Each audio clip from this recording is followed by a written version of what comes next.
What's up and welcome to another Mograph Mocast. I'm Dave. And I'm Matt, and joining us today is one of my absolutely favorite people in this entire industry, Mr. Brandon Parvini. Hello. And Mograph is a supplement to our site, mograph.com, which is a motion graphics tutorial site with tutorials, plugins, podcasts, and other Mograph stuff. And on the show, we talk about everything ranging from motion graphics to Cinema 4D, After Effects, plugins, render engines, doing business, doing taxes, being a contractor, or working for the man. You can email us, info@mograph.com. Let us know what you think about the show. Send us your questions, concerns, comments, queries, grievances.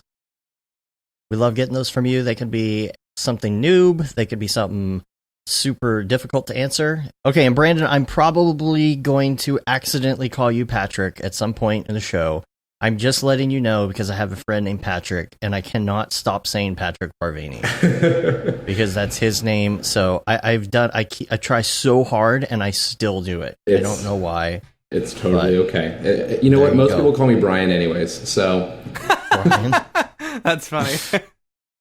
So, couple week wrap-up things, and we got a lot to talk about. I think this is going to be a great show. Hopefully there's a good few rants in there of yours, Brandon. I got a nice taste of it at SIGGRAPH 2018 on you remember the very last night we were there and we were like chilling at the hotel bar, and then something like set you off and you went on this rant for like 30 minutes and everybody was just like, just watching, just loving, taking it all in. It was amazing. Yeah, I know. Rick still gives me looks on that one. Thank God he's a patient person. But I do remember that one. You know, but ultimately stuff like that. That's why SIGGRAPH's great. Is just being able to have a room full of people that you can get into the weeds with something and not have people kind of glaze over with the blank look on their face that I usually get when I get too energetic about something. Totally. Well, I'm looking forward to that today. A couple of things from the week wrap up. First of all, I just have to say, there's a possibility Beeple might randomly call in during the show. Just randomly. He slept through the 200th episode. That's the problem. He slept through it, and he hit us up like an hour after it's over. He's like, all right, what do I need to do? And we're like, dude, you missed it. He's like, ah. And he's like, well, I just might call in on a random episode. So you never know. Got his lower third ready just in case, you know. But we are wrapping up our work because we are, of course, as it is, it's super slow until you have to go out of town and everybody calls. Yep. Which is great. Working on a lot of projects. I think this is the first time I actually used an oil tank as an actual oil tank in Cinema 4D this week. But we're wrapping up our work, and Mograph is coming up next week. We're super excited. Matt, you get your sponsor list ready. You got the sweatshirt, the Camp shirts, Mograph hoodies right now. Like I had to swag. Pump my air conditioning down to like 72 so that I could actually wear it. You can pretend it's fall. Right. I had my first official pumpkin spice latte yesterday. Gross. Mm-hmm. Wore my yoga pants with juicy written on the butt.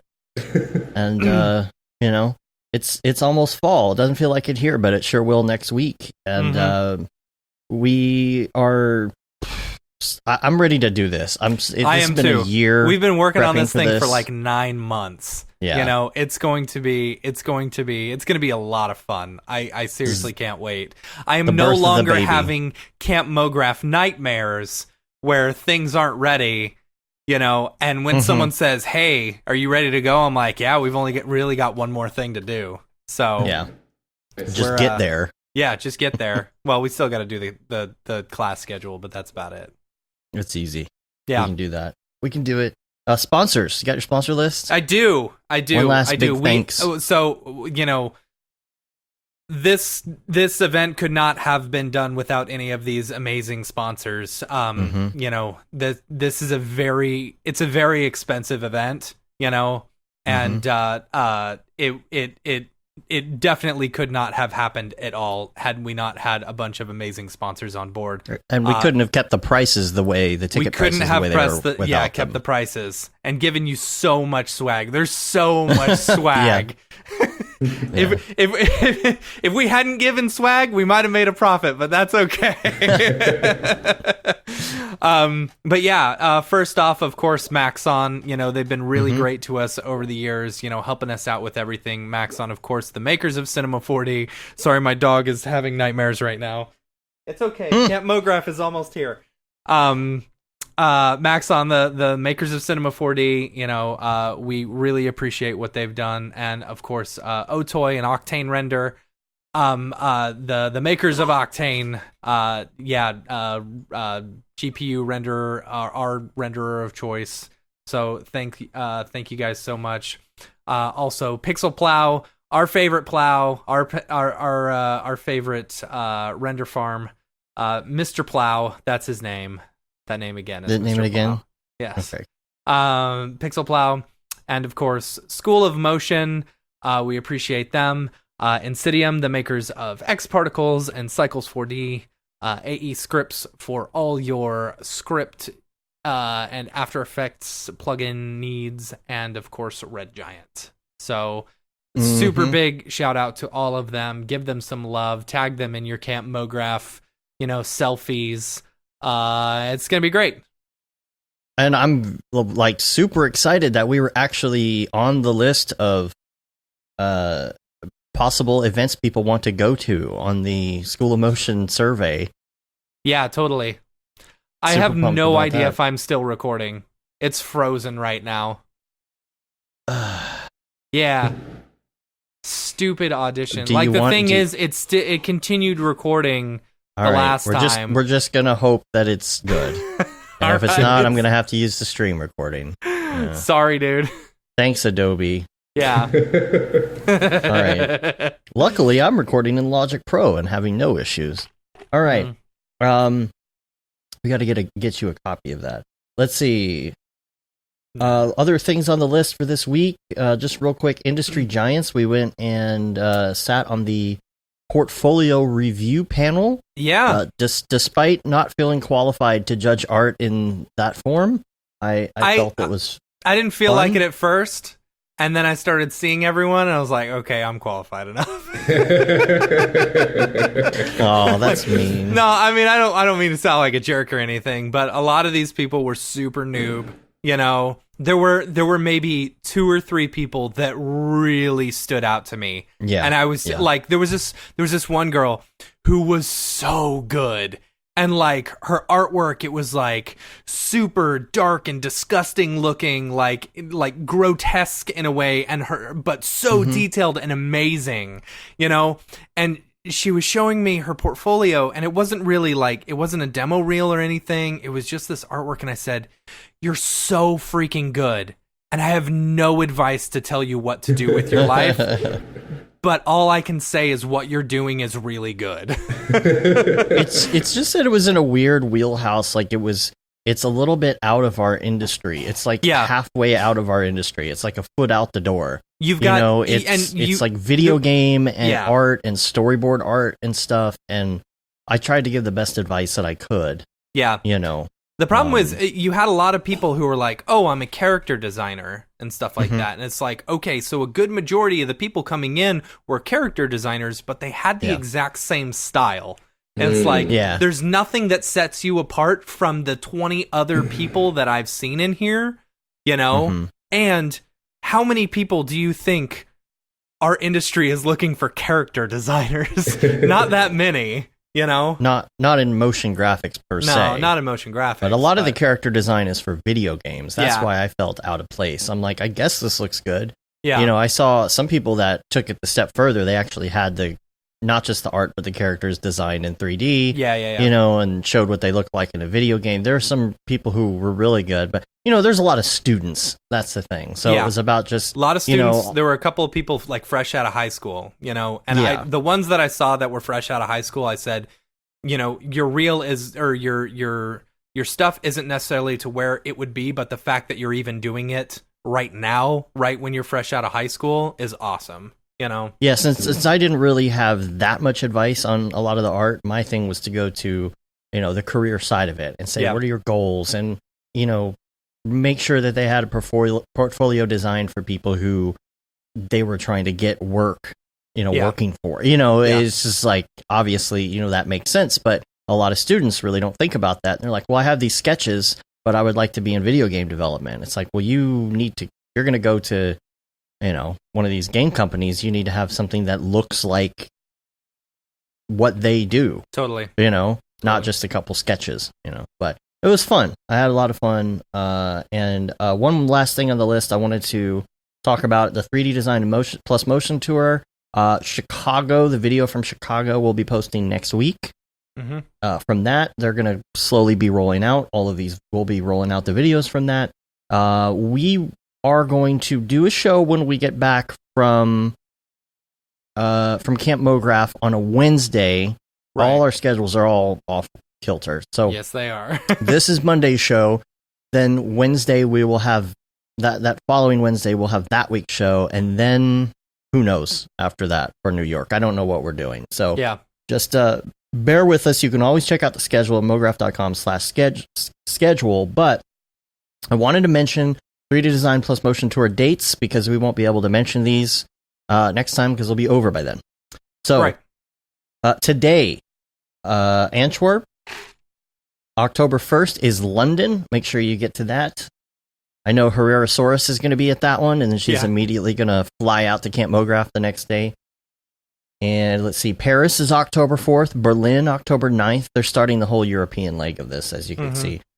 Stockholm October 11th, which is coincidentally the same day as the Beeple party, which I will Sorry be for heading those off people to out as well. in Stockholm who can't come to the Beeple party. Right.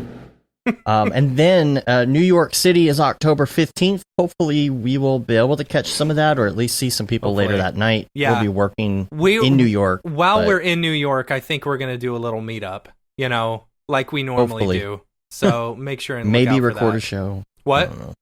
Maybe record a show. Maybe. We'll figure that out. Yeah. Anyway, let's get to the fun stuff. Yeah. Let's get to the fun stuff. Brandon. Oh, Chad's here too, by the way. Hey, Chad. Hello. Chad, Raid Zero, Mark. Oh, even your wife, Matt. Yeah, she is. All right, hi, my love. Let's get to the meat of everything. Let's start out with a little bit about your background for people who don't know who you are. Oh, okay.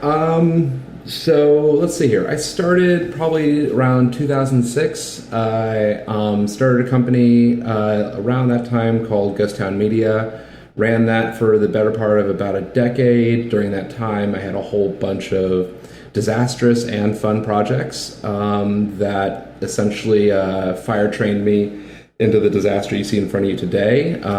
Then, just as I was getting ready to have my first kid, I was like, you know what? I never really wanted to have a company. I only did it because I had a production company that I was working with that said, well, if you don't have a company, we can't sue you if a hard drive goes down.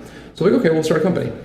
And then cut to a decade later, I'm like, I don't want a company. I don't want this overhead. So bounced out, went off to go go do my own thing. Bumped into another Brandon Herzl, who runs a little shop called BMO. And he had this weird little show that was getting ready to kick off for Adult Swim. And he's like, hey, we could use some help. And I was at a point where I was like, oh, cool. Well, I've been doing Glitch and all kinds of dark, rock stuff for Linkin Park and Kanye and all these kind of other like super serious kind of things. And then the idea of like dropping everything and going over to a totally different style, losing all my bag of tricks and having to almost start over again felt really befitting for the moment for me. So I was like, this sounds great. And I made an immediate fast friend with Brandon, an incredible collaborator. And since then I've been kind of working with him a tremendous amount, still working on Dream Corp for Adult Swim and a whole variety of other stuff. Background is in fine art. I was a painter and sculptor in school with an emphasis in design theory, and only got into this industry because I had roommates who were in the film program, and they said, hey, do you know Photoshop? Do you think you could kind of help us with a couple shots here? And then I completely lost my way. I thought I was going to be in logo and branding and identity coming out of school. I didn't realize I'd be, completely so wayward with all you guys.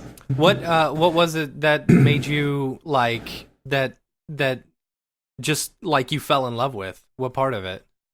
It was the problem solving aspects. Okay. I don't know. There is this interesting blend.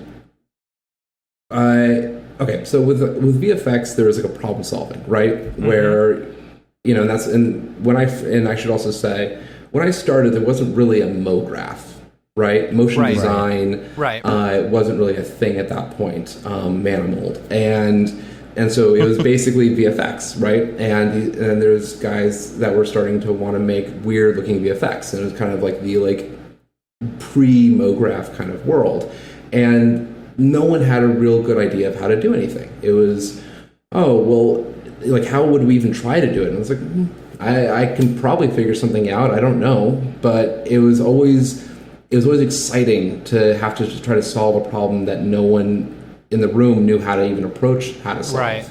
That was the most interesting part. And then from there, it just kind of continued to steamroll as you kind of keep finding more and more complex problems to solve, trying to execute at a higher and higher and higher level. The problems and the questions get more difficult, and it was just completely engrossing. And it was all brand new. It didn't feel like a world that had been treaded over at that point. You felt like you're kind of trailblazing a little bit because someone would do a look for what felt like the first time. You're like, I don't even know what I'm looking at. So yeah, it was a fascinating thing. It was totally Wild West, which was awesome. I still to this day feel fortunate that I managed to turn what honestly felt like a hobby at the start into a career that I can, feed my family, drive around and go take a trip on the money that you make off of that. Like I've always feel like I've kind of pulled one over on people. And so, okay, so, gosh, I don't even know where to go because there's so many questions that I have right now. Open book. Any question you want to ask me. What was your first big project that you worked on? Because you've got a lot of really there's some people. I was checking out your website, and there's some people who just have like one or two major brands or something like that. Right. And yours is just, it's filled and it's all beautiful work, Oh, you're too kind. Checks in the mail. So it's interesting because I almost want to say my first project I ever did was my biggest project because everything was essentially a domino series. I want to say I probably really feel like I hit my stride the strongest. We did a video for MGMT and Electric Feel, and during that video we were really experimenting with process and kind of getting very postmodern with the approach towards how to make the video itself. And inside of there we uncovered this technique called data moshing that at that point we didn't, again, very old, it wasn't called data moshing when we were data moshing it initially. Right. And didn't end up making the video. And then we had a director that we like to work with, this guy Nabil, and he had a project for Kanye coming up, and he's like, do you have anything, a lot of our directors would come through and be like, hey, what's a cool new thing that I can pitch for a video? And we're like, well, we got this thing that just is sitting idle. I mean, do you want to use this? And he pitched it, Kanye liked it, and then that became Welcome to Heartbreak. And that really, for me, was a major kind of pivotal moment, I think, in the career, because it was a video that really we started experimenting with the process in a very purposeful way. It wasn't just that we were idiots trying to do something that we weren't trained to do. It was, okay, we're developing a process that no one has really done in production before. How do you do best practices on experimentation? And that really started becoming this idea of okay, this is how we're going to make stuff. This is how we're going to try to solve problems, is through things that are more challenging, both technically and visually. Because then that project got me the Linkin Park account, and I call it the account. Basically, you get a phone call. We were doing a video for this just an awful hip hop video. And we get a phone call from a producer who wanted to meet with us. He was being really shady and like wasn't like telling us who the person was, and we almost told him to pound sand. We were so tired, we were so exhausted. We didn't want to. Everyone was sleeping underneath the table, and we were like, hey, let's just do it just in case. It ended up being Joe Hahn from Linkin Park, and that turned into like a very long, fruitful career inside of itself, where that relationship was incredibly meaningful for, I'd say, my development as an artist, because it was almost like a grant that had been given to me, where I had a team of people who liked the experimentation, wanted us to try to do something different, and Joe was so incredibly supportive, and the band was so incredibly supportive of just, hey, I want to learn photogrammetry. Can we do that for a new thing? They're like, sure, that sounds awesome. And we would just, okay, cool. Now we got a budget. Now we're going to go do photogrammetry for the first time. Cool. Like, you could experiment with so many things and know that it would get out there, know that you had the backing. It was awesome. You know, so yeah, so there's a couple like very key kind of projects that I think helped kind of develop a mindset and helped support this idea that like I wouldn't have to take the route of going to one of the big shops, because I never wanted to do that up front. Right. You know, I didn't want to be a junior artist somewhere and slave my way up, because back then everyone was really mean. When we were first starting out, like no one was nice. Everyone was really talented and no one was nice. I like to feel like Maxon had a big part of bringing out the niceness in everyone. Yeah, well, there was an aspect of community that showed up, and especially as a lot of the kind of elders started moving along a little bit, and you had more people coming in, and especially with the motion design industry, because VFX is still, I think, kind of that way, but motion design is different because it's not like there's some technique that if I teach you, you're going to now take my job in motion graphics. Like I can show you how to do something, but you still won't do what I did. Right. And that's a huge part and parcel of it, because the community can be here, and it's like I don't care if I show you how I did a sim. That's not the point of what I was doing. Right. And so I think that allowed for a better community to kind of show up as motion design really kind of stratified itself away from the visual effects world. You know, and we started kind of wiping off a lot of the inherited baggage that VFX had kind of brought with us. Yeah.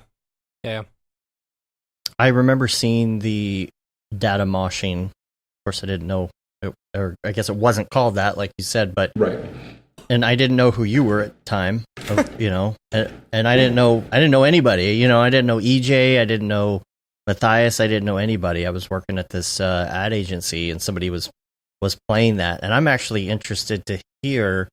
Like, is this, because I've never really looked it up or anything, is this a technique that's achieved by actually messing up data, or is this something that's it is? So it is. So it's not done like in post. See, because I saw someone when this whole thing started or whatever. I had someone who was really into that and like experimental music, but he wasn't actually doing any of that himself. Right. He was playing around with it like as a plugin or something like that for After Effects and being like, hey, look what I can do. But like, I don't know. So is it something where you purposely remove iframes, or you purposely encode it wrong? That's exactly it. So basically, back then, now they have really easy apps that make it a lot faster and easier to do. Back then, you had to kind of find the worst editing apps that were in the market that would do such a terrible job that it would just butcher the footage. So so you'd go through and you would demux the footage and kind of essentially throw it from a progressive full stream down to a compressed version of itself. Then go through, and the theory was each time that you had a cut, there was the iframe, and so if you removed the iframe, you removed all of the header data for that shot, because everything was a difference frame there afterwards. Right. So as you rip that out, you now would basically just be getting difference frames that are pushing their way through the previous shot. The interesting thing. Yeah. Wait. I'm confused. Okay, what are you doing this in the first place? So back then there was, let's see here, there was a couple different softwares that we would use for the compression itself, and then what was the name of this thing? It was I'll have to dig it up. It had a penguin icon. It was this like Handbrake?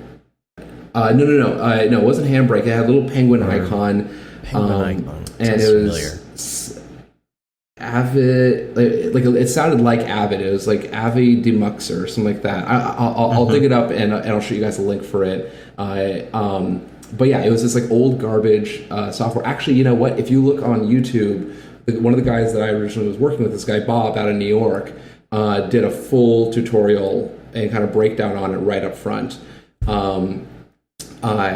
But it was, and he went through really detailed the old one. Now there's like DataMosh Studio, which is a really great self-enclosed package, or you can even do it inside of After Effects with the plugin as well.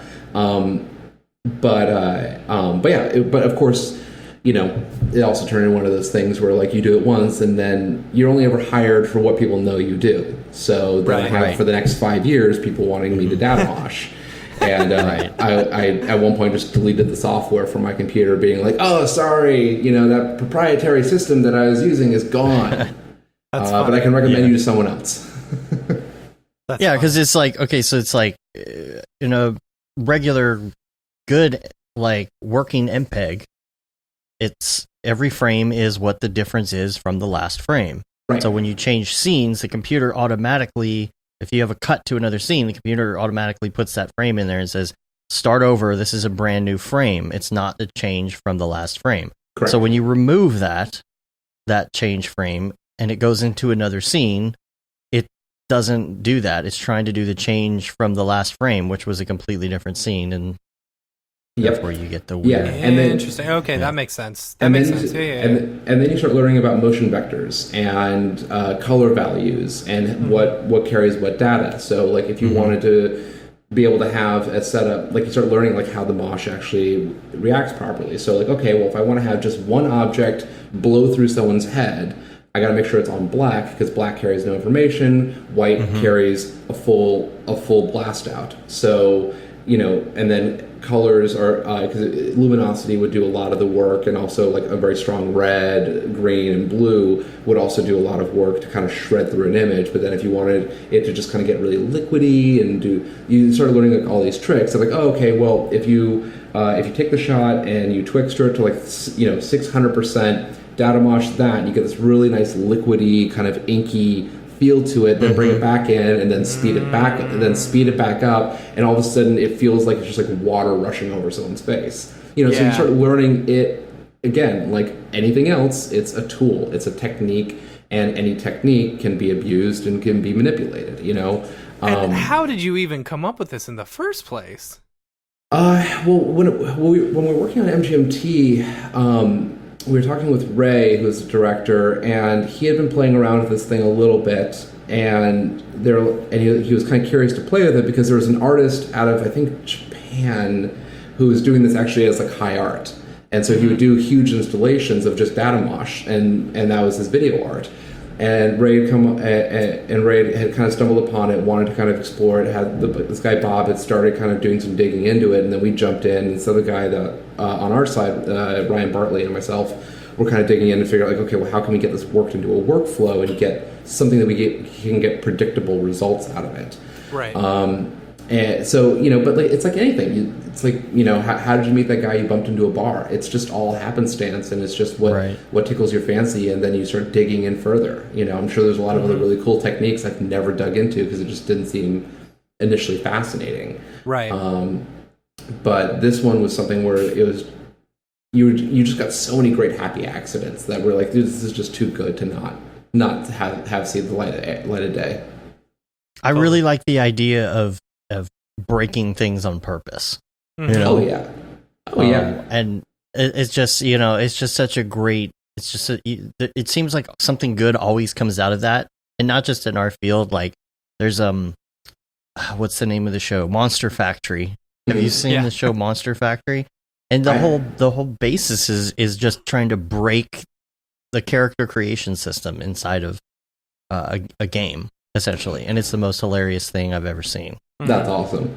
Yeah, I mean, it's just I don't know, like something that I always, and this also came, I think, probably from like the era that I started, but when I had guys who were photographers and and audiophiles next to me that loved 4-track, and so there's always this element that like you wanted to kind of recreate the analog in digital, right? You wanted to kind of create this. It wasn't a matter of the photorealism. It was actually more a matter of that soulfulness of like, there's something like beautiful about how like a Lomo, there's these like little Russian cameras called Lomos, and just the kind of photography that you could get on them with these crappy little cameras was incredible, and it was unique, and there was something special, and we would kind of call it the ghost. There was this like something else that was in the image, and that's been, I think, this like driving factor of like always trying to find some way to create this analog, this happy accident, this like breath of air inside of the digital, and not be too overtly prescribed on your approach or the surface tension of the final image. That process of getting to there, that happy accident, is the biggest part of the creation process. It's not just racing to this beautiful final frame for me, and that's and again, and so this shouldn't be taken as like like don't care about the final frame. Of course, it needs to look good, but but again, that comes from more of the fine art background of it's how did you make it? What was the process you went through to make this thing? Those are the things that matter. Anyone can go over and try to execute your exact same final frame. That is, but that route that you take to get there, what things you learn along the way, and how the piece reveals itself to you. You talk to certain sculptors, and they talk about how the clay kind of reveals itself to you as you continue to shave away and to kind of mold it. There's this back and forth that's happening with it. And if you take the right approach with, I think, even digital media, that also can reveal itself a little bit. Where it speaks a little bit back to you on like where it's supposed to be going and how to get kind of those ephemeral kind of emotive qualities out of what you're trying to do. So what do you? I'm sure I know the answer to this. So what are your thoughts on faking that on Instagram and Instagram in general, I guess, is a good topic for this industry as well. The Instagram culture of motion graphics. Well, here's the thing. Social is social, and there's this aspect of wanting to present this idea of you're living your best life. Sure, that's fine. But projects, if you're looking to grow as an artist, Instagram can be beneficial and can also be detrimental. Instagram allows you the ability to showcase a body of work in a really fast fashion. That someone can look at your page and see, this person has a style. Great, they're a packageable product, and people have now turned that into a career structure, and it can be a bit of a trapping at times. But trying to fill that out and trying to bloat that catalog too quickly and not allow yourself time to just go through and make without necessarily being too much of an art historian on yourself as you're doing it, I think is really important. Faking is faking, and if you're trying to hit and jock a look, if you're trying to make something to sit next to someone else, for me, I have a problem with that. Because in my mind, that's not why I make things. I don't make things for it to sit next to someone else or to be part of a thing. That's not to say that I'm not inspired by elements and you're not complimented if someone compares your work to something else. But that targeting of like, I want to be that artist, I think is a little worrisome. Because ultimately, I'm kind of of the opinion that in our career, specifically motion design, you're being asked to be at some level of creative, that you're being asked to be a visual problem solver for someone else. And you need to be able to be multilingual when that comes into play. And so one of the trappings with a lot of the Instagram hyper-focused artistry can be that you get really good at this one style of execution. Right. And that's great, but that's going to be a difficult issue for you down the way when someone says, you make incredible work and I love the work that you do. We'd like to bring you in and we'd like you to run a team. Okay. Well, now you have a team. And now that team has different styles and different approaches and different ways that they want to do things. And then you get a project that doesn't look like that body of work that you've done. Now, do you know how to do it? Have you been aware enough of your process and other processes of the creation of that you've been participating in for all this time, that now do you know how to do a different trick? Right. And for me, that was always like the terror. And mind you, I was molded in a slightly different way because I never freelanced. I went from school. I did like 2 years at a really at this one cable network for horse racing of all things, and then I taught myself After Effects on the job, became their head designer, and then left and then started Ghost Town. And so immediately I was thinking about this in a way of like, okay, I need to be able to deliver on anything that a director is going to ask me to do. So if that's hyperreal, if that's cartoony, if that's this, if that's that, I have to be able to be anything because it's my job to be the guy who answers that problem.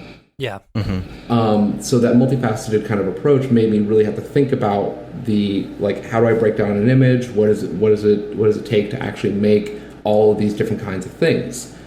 Because they're all different recipes, and I have to be fluent in all of them.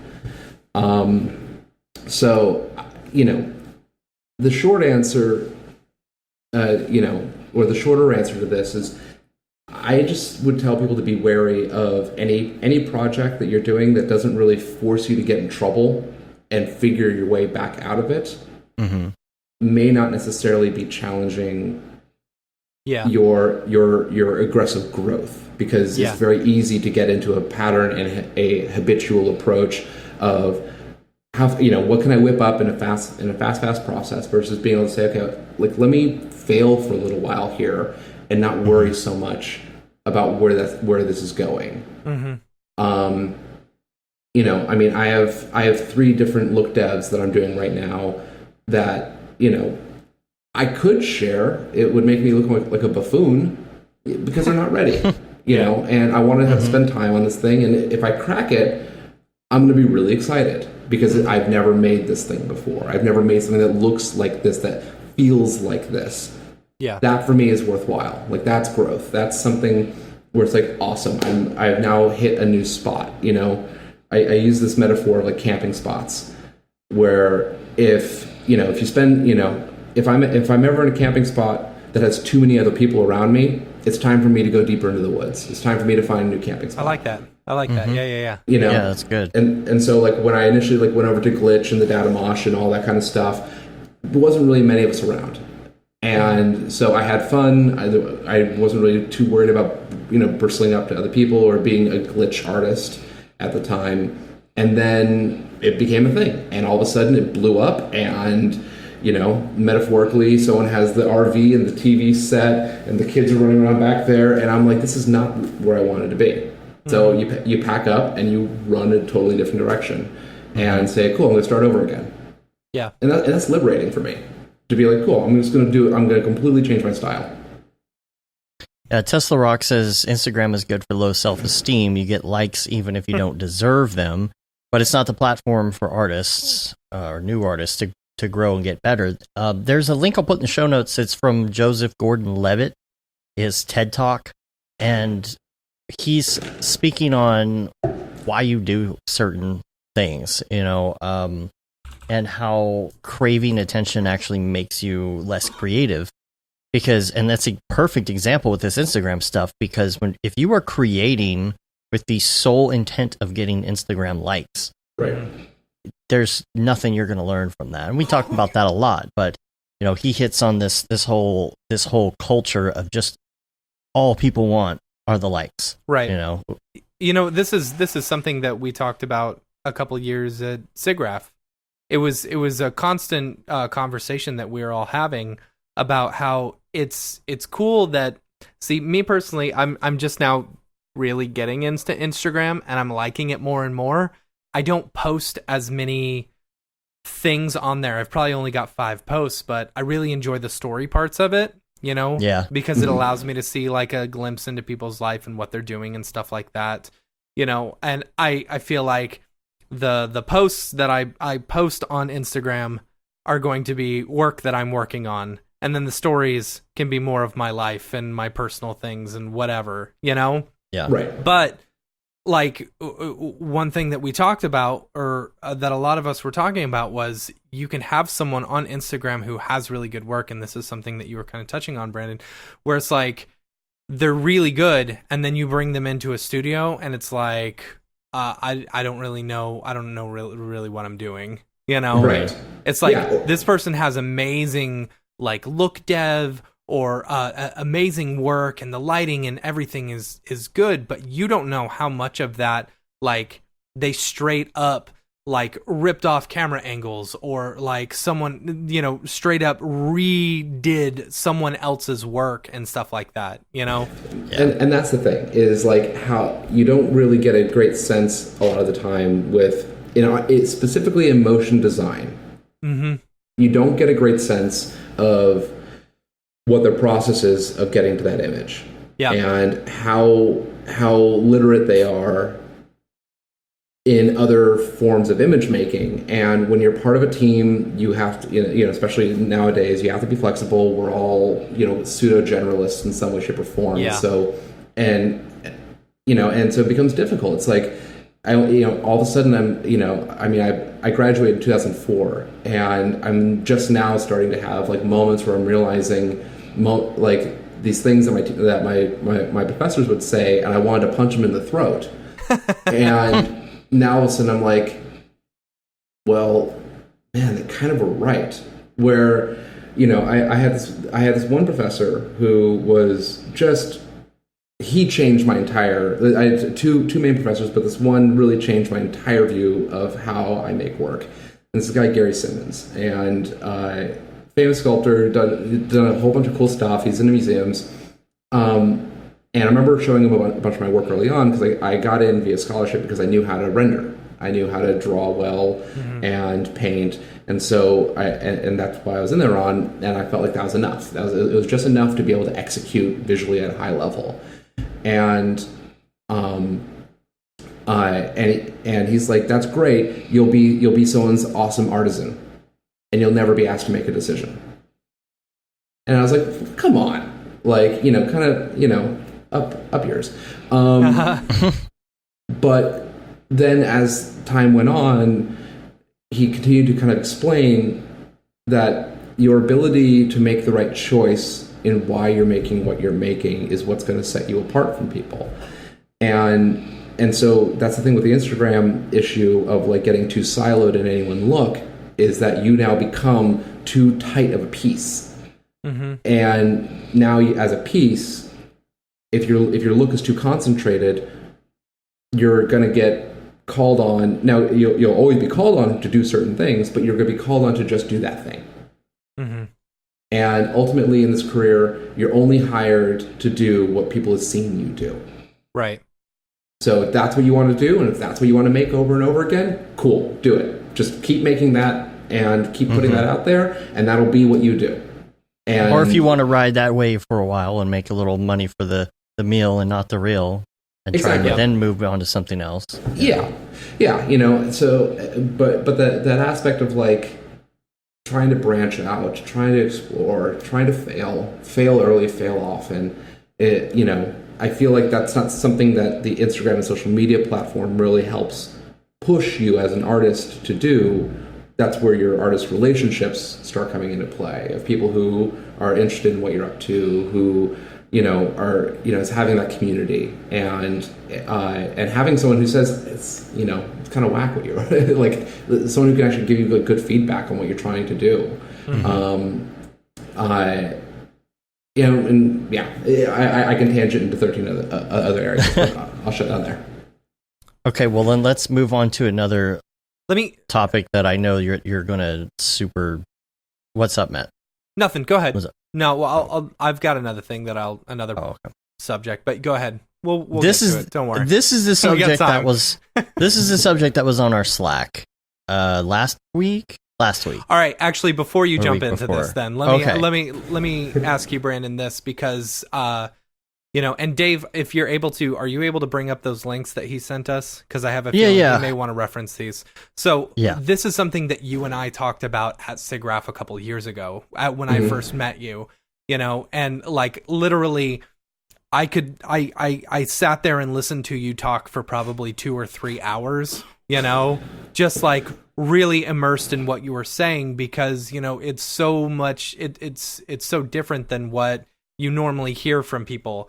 Something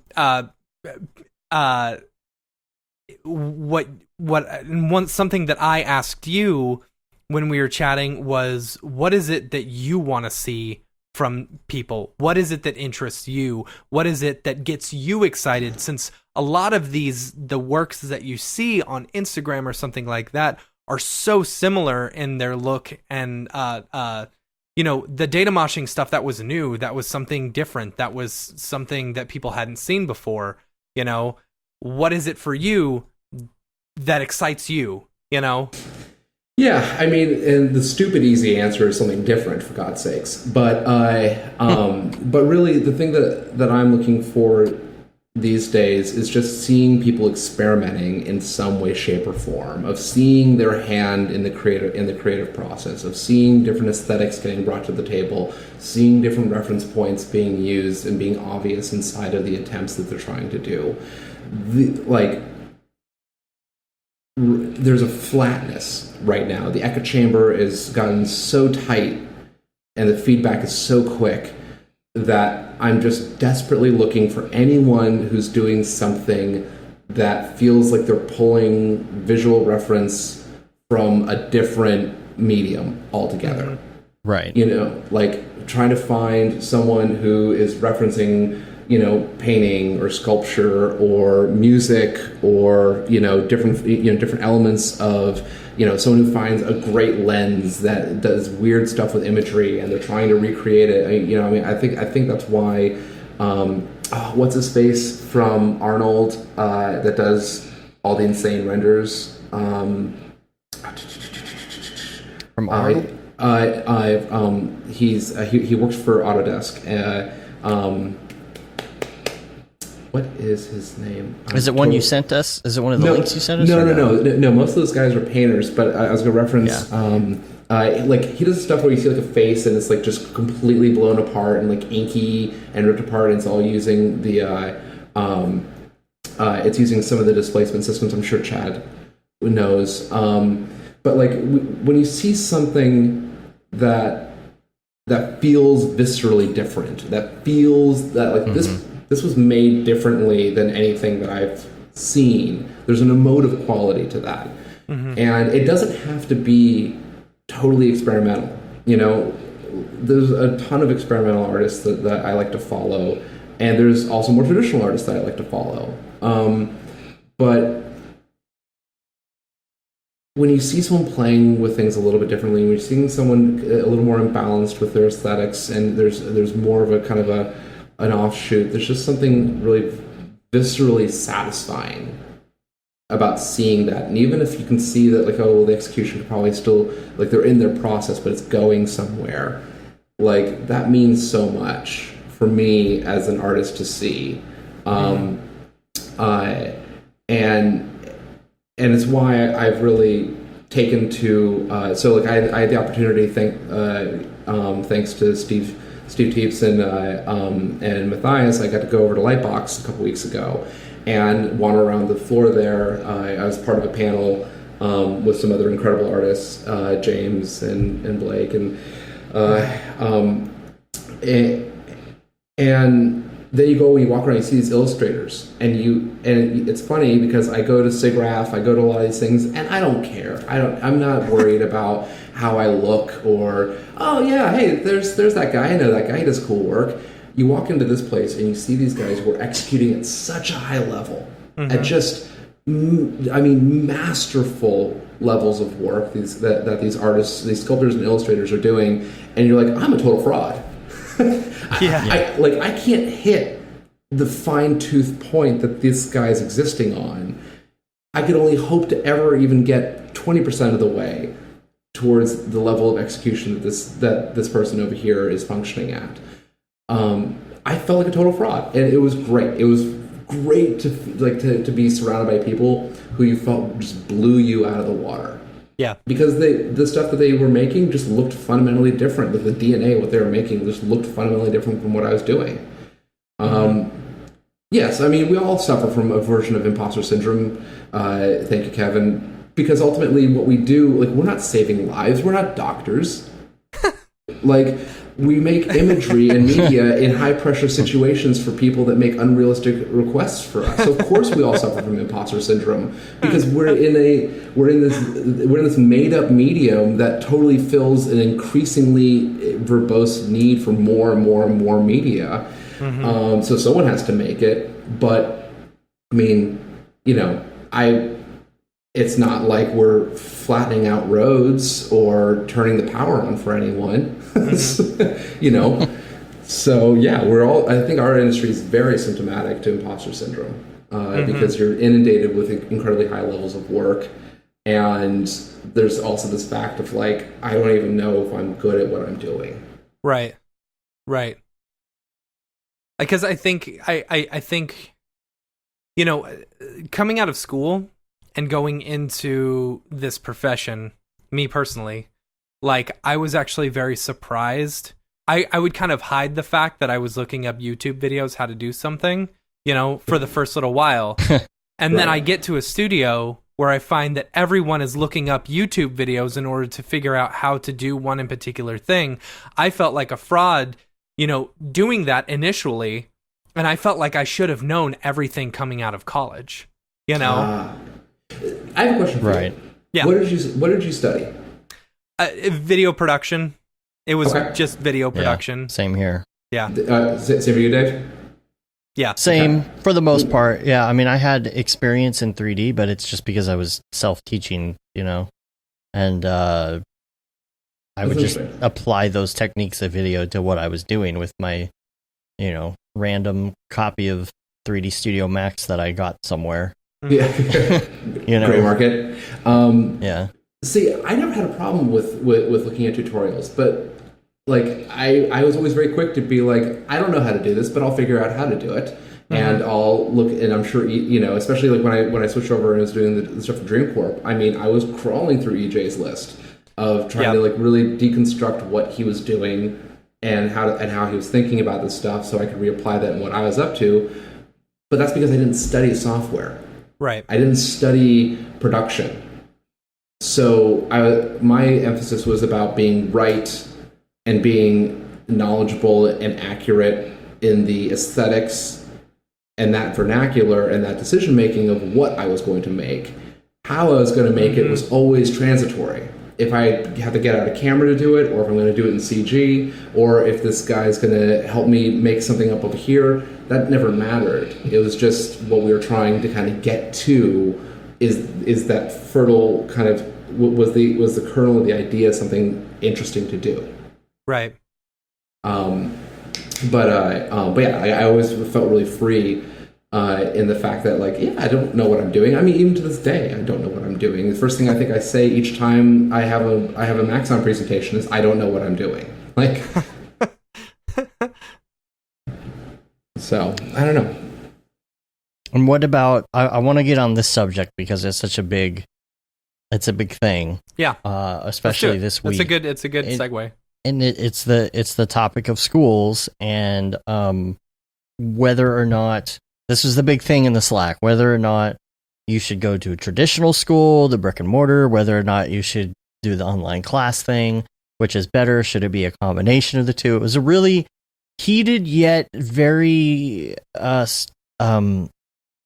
civil. It was debate. a civil discussion. Yeah. It's And nice. I think I really liked getting your opinion on that because I felt like it was different than everyone else's for the most part. Sure. Doesn't mean it's correct. Doesn't mean it's special. So here's my thing: is I loved my college experience. I was very, very fortunate. I was there on scholarship. I am privileged. I get that. What I learned in school is still reaping benefits today. And the notions of process, the theory, all of these other things were all incredible. But what was even more incredible for me is I met in this incredible group of people. I lived in a house just off of campus on Bonsai, and in that house we had film directors, people in music, writers, cinematographers, art, film theory, were just some of the people that were all living in the house together. And we lived there for 3 years, and by the end of it, everyone was like this like archetype of their own personality and got really, really into what they were doing. And I bring that up because I learned how to animate from my friend TK, who is a musician, because he taught me pacing and dynamic and rhythm. Okay. I learned thinking about the composition of the image through my friend Matt, who was a crit studies major. There was the elements of the ghost in the image was something that we all talked about. My other friend introduced me to Italo Calvino, who is this Italian writer, and I just went madly. I loved his work. Invisible Cities is still one of my favorite books. These kinds of like chance interactions where you're meeting people who are also creative but in different sectors of the field is incredibly important to the underpinnings of, I think, what the motion design world was originally founded on, in my mind. Now, I'm saying all that as a preamble of what informs my ideas, because I've spoken to a lot. I've really been trying to go directly at people and not just subtweet. What people's opinions are, but really try to engage them in a conversation. I believe that the new online education that is out there now is a benefit to the industry. I do not believe that this is a binary conversation of you can either do college or you can do this. I agree. And I don't think anyone's suggesting that, but it comes across that way, especially when you hear a phrasing of like, well, you can get $250,000 in debt, or you can go to School of Motion, or go to and that's the one that triggered me, because I'm like, well, it's not a fair comparison in any way, shape, or form. Like, there is no person there that's going to be teaching you the art, like the deep art theory elements that drive the creative decision making that really is going to affect where the industry is going.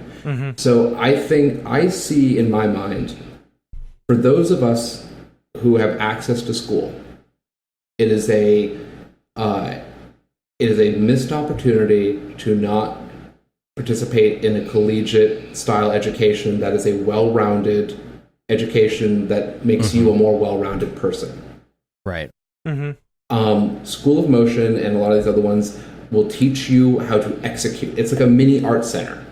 And I see that as an incredible turbo booster on your ability to be a proficient motion graphics artist or designer. Right. And I do not question that in any way, shape, or form. And there's Learn Squared, there's there's School of Motion, there's a bunch of them all out there.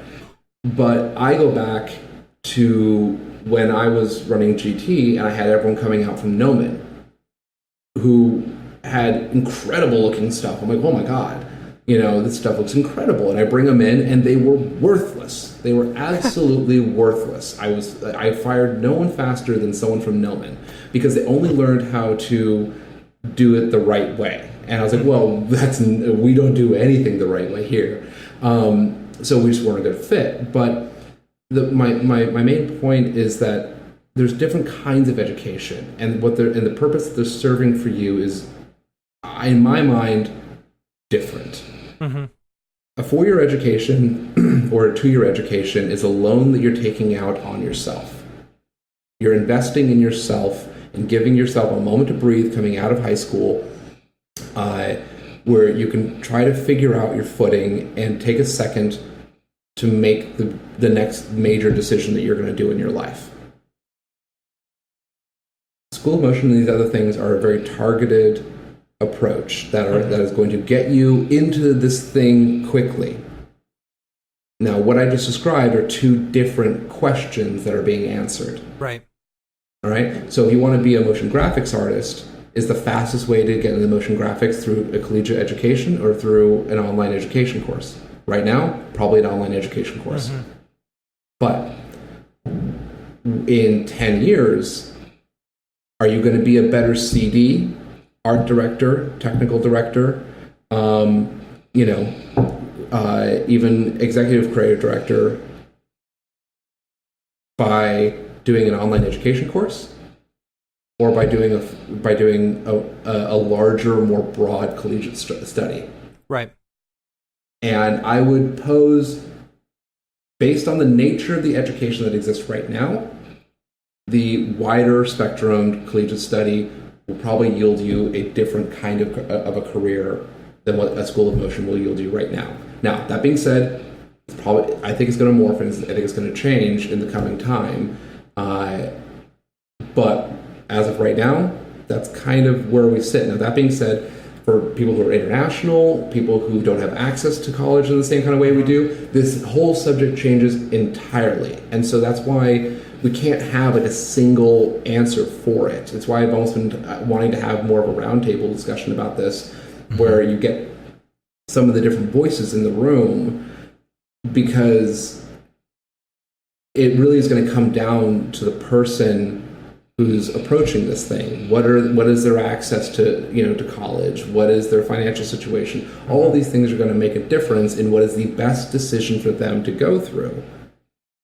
But if you're going to ask me right now, is an online education a full, proper replacement for a 4-year university education? No. Yep. And I will, to piggyback off of that thought, I look at, so I went to, when I graduated high school, I originally was like, all right, I'm going to go to community college. I'm going to start taking all your general classes, so on and so on.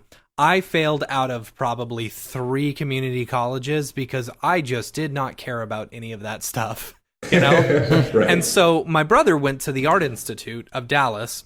Mm-hmm. I don't necessarily recommend, and I can say that as an alumni of the Art Institute of Dallas. He went there for graphic design, and he's like, hey, they have a video program. I had done video in high school, and I really enjoyed it.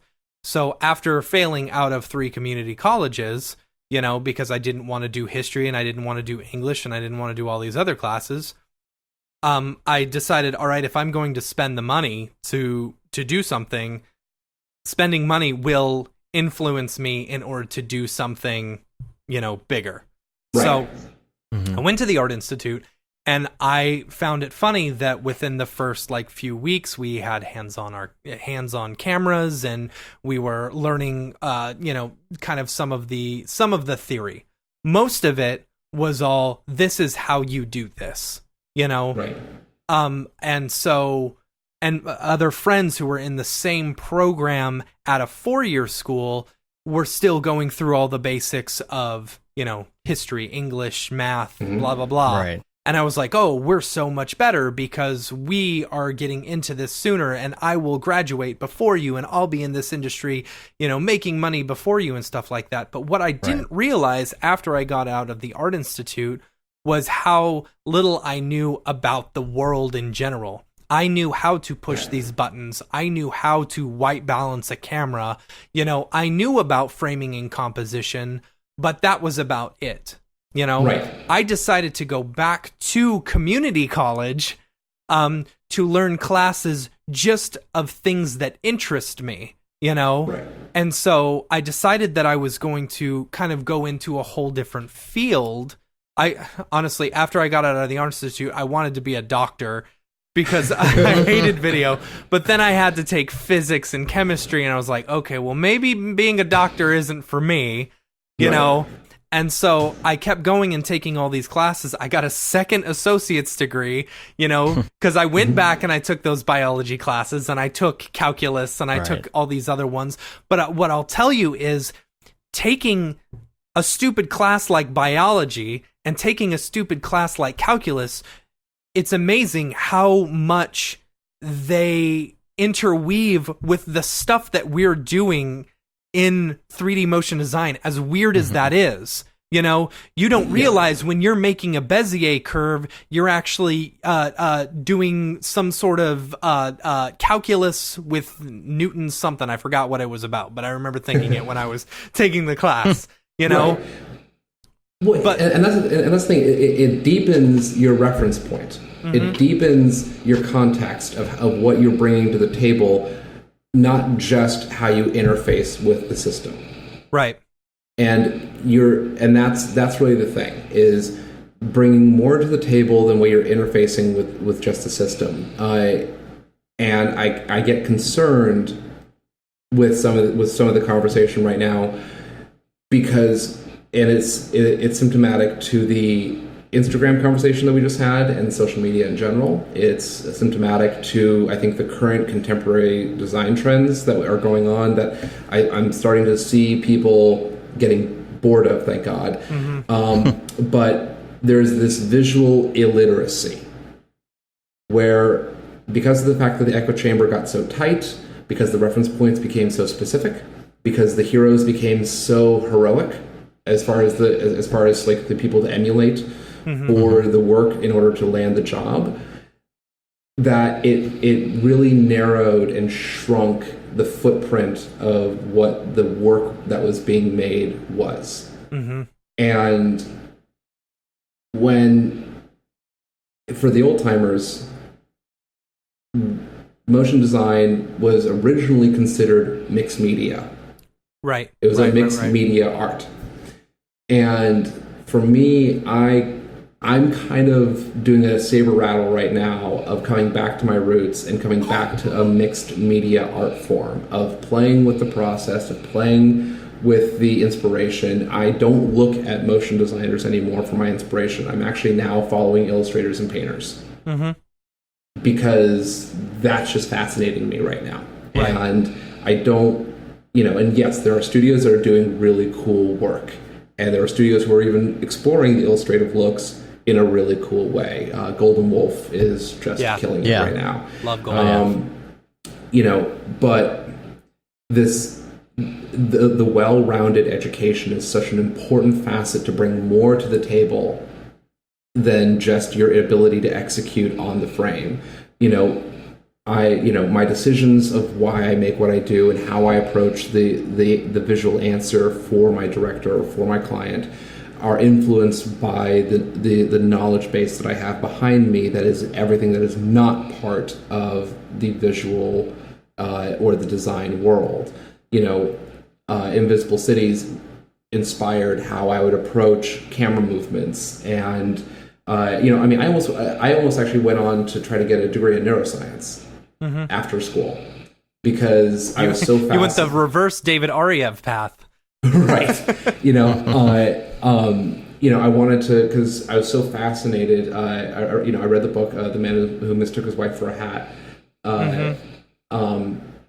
And I was like, this is incredible, and this is so visually arresting, and there's so much mechanically that's happening with how we perceive information. I want to bring that back to how I'm making what I'm making. Like, these kind of outside influences are so incredibly important because they ask us to reach beyond what the tools are suggesting we should be making. And I think that's my big thing, is trying to find, when you ask about what do you want to see people making, it's like I want to see people flipping things on their head a little bit. I had the incredible opportunity to work with Andrew Thomas Wang for Vivid this year, and like sitting in the initial conversations with him, and we were talking about like what the nature of the character design would be. And we're talking about like, well, how little do we need to show of a person for it to be recognizable as a person? Gotcha. And still, so that way it's more gestural and it's more ephemeral, and that it's more about a flow. Like, yeah. And we're having these like, and he actually went to art school as well. I see what you're talking about, because I'm actually looking at this. Was for the Sydney Opera House, correct? Yeah. Yeah. If you go to it's alchem.tv. Yeah. alchem.tv/vivid-2019. You can see what he's talking about here. But yeah, I totally get what you're talking about. Like, these aren't like physical humans, but they've got that movement. It's very right. Yeah. Go ahead. Yeah, and so we're thinking theoretically about like how little do we need to show of the original mocap, and we're seeing everything as kind of a deconstructed process that we're kind of combine ingredients and create dynamics in just the opposition of what we're balancing against each other. Yeah. And, we're referencing, theater costume design and Buarku puppetry and all these other things that have nothing to do with a PBR shading system. Right. That have nothing to do with a key light. That's all ancillary. That's all the final decision making. That's not why I'm doing it. Right. I'm not doing it for the light, for the light rig. I'm not doing it for the material sets. Those are all derivative of the emotion that I'm trying to hopefully get across to someone in the core essence of the piece. See, and what's interesting about this is, hearing that breakdown, you've seen a lot of like, a few years ago and then, slowly fading away right now was this look. I can't, and you're going to hate me for not remembering who did the exact thing, where it was taking mocap data, and putting like the hair on it, and they were dancing. Yeah, universal everything. Yeah. And so that became super popular. Looking at this, it's almost like you took that and you like, we're not going to do the same thing. We're going to take the mocap data, but we're going to make something completely different with it. Right. Well, yeah. Well, because basically, like, we were able to kind of come into this thing from different angles, and because we were thinking about so we thought about the whole thing actually like theater. And we originally planned out the show as actually a 5-act play. Okay. And so each character had to move and feel different in their nature. So even as we're sitting there doing the mocap running around on the mocap stage, we were influencing how she was moving, how she was approaching, because like, okay, the eucalyptus is going to be, we're thinking this is going to be a sadder, more heavy character. We want you to be thinking about everything that you have is weighted with 170 pounds of weight on your legs, that there's this, just this Atlas aspect to you versus the orchid, who was going to be kind of our, very Brazilian, Belle the Ball kind of vibe. And so like that influenced our character design. It influenced the mocap style that we would do. It influenced the color palettes that we would choose. But we're referencing from all these other places, and not a single thing was really about the 3D render. The 3D render would show itself obviously inside of the process of creation. But how we kind of got to there and how we kind of made these decisions and being intentional about, so that way each character felt unique and honest to itself, and it felt like it was living in a different tone, not just in the surface tension of what it was made of, but in its very essence. But these are for me the funnest parts of the conversation. Everything else is execution. Yeah. And execution can be fun too. Same way that building a table can be fun. Yeah. I was going to say, because, yes, you're talking about the kind of the pre-production aspect of this. Once you go into production, you get to explore and figure out how you're going to do this. Does any of that get you excited at all?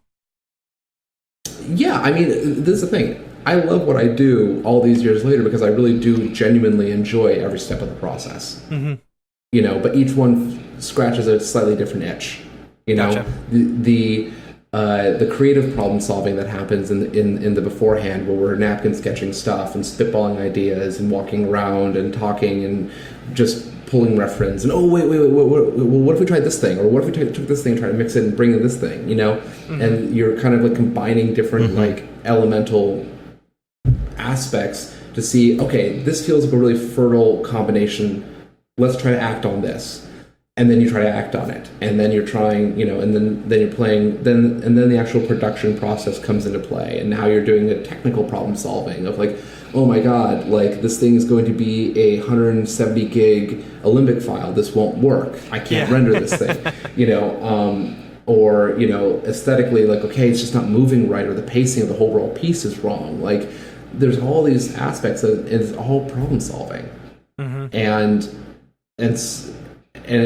for me, it's what keeps it fun. If I ever feel like I'm keying, if I ever feel like I'm keying green screen over and over again, I know right. that I've kind of lost my way a little bit, because that was originally why I left VFX. Is I didn't want to have it be a prescribed perfect route each time for me. I wanted it to be an exploratory thing, where you have that triangle of like, our job is to kind of spin the web that hits the budget, it's that time quality, triangle.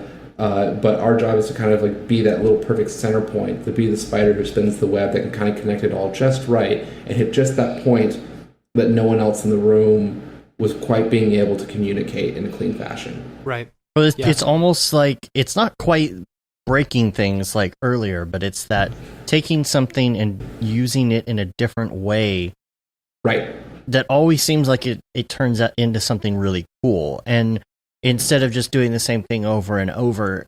And the thing about that is it's frustrating for some people to try and come up with something like that. I know for me and for a lot of people, they are more technical than creative. It's not that I'm not creative at all. It's just that sometimes I struggle more with creativity than with technicality. And for some people, it's the other way. Some people are super creative, but they have no idea how to execute. But that can be symbiotic for someone like me to, if someone's like, well, I really want to do this crazy mashup of this thing. How can we do that? I don't know how to do that. And I'll be like, oh, totally. I got you. Like, I know how we can do that, but I would have never come up with that idea. Yeah. So, right. And it's for getting rid of that frustration. Some people, for me, it's my frustration. I never feel like I'll be able to do something like what you have here. I would have never thought of that in a million years. And what do you say to people who want they have creativity, they want to get to something like this, but they have a really hard time trying to come up with these ideas before they can execute? I think this is really where I come back to the idea of finding different references of what you want to chase down. So the listing of a lot of the artists that I gave to you guys before today, or before going on today, these are all people that feel like they're just a little outside of my reach. That I don't quite know how to make what they're doing here, but I'm gonna try. Yeah.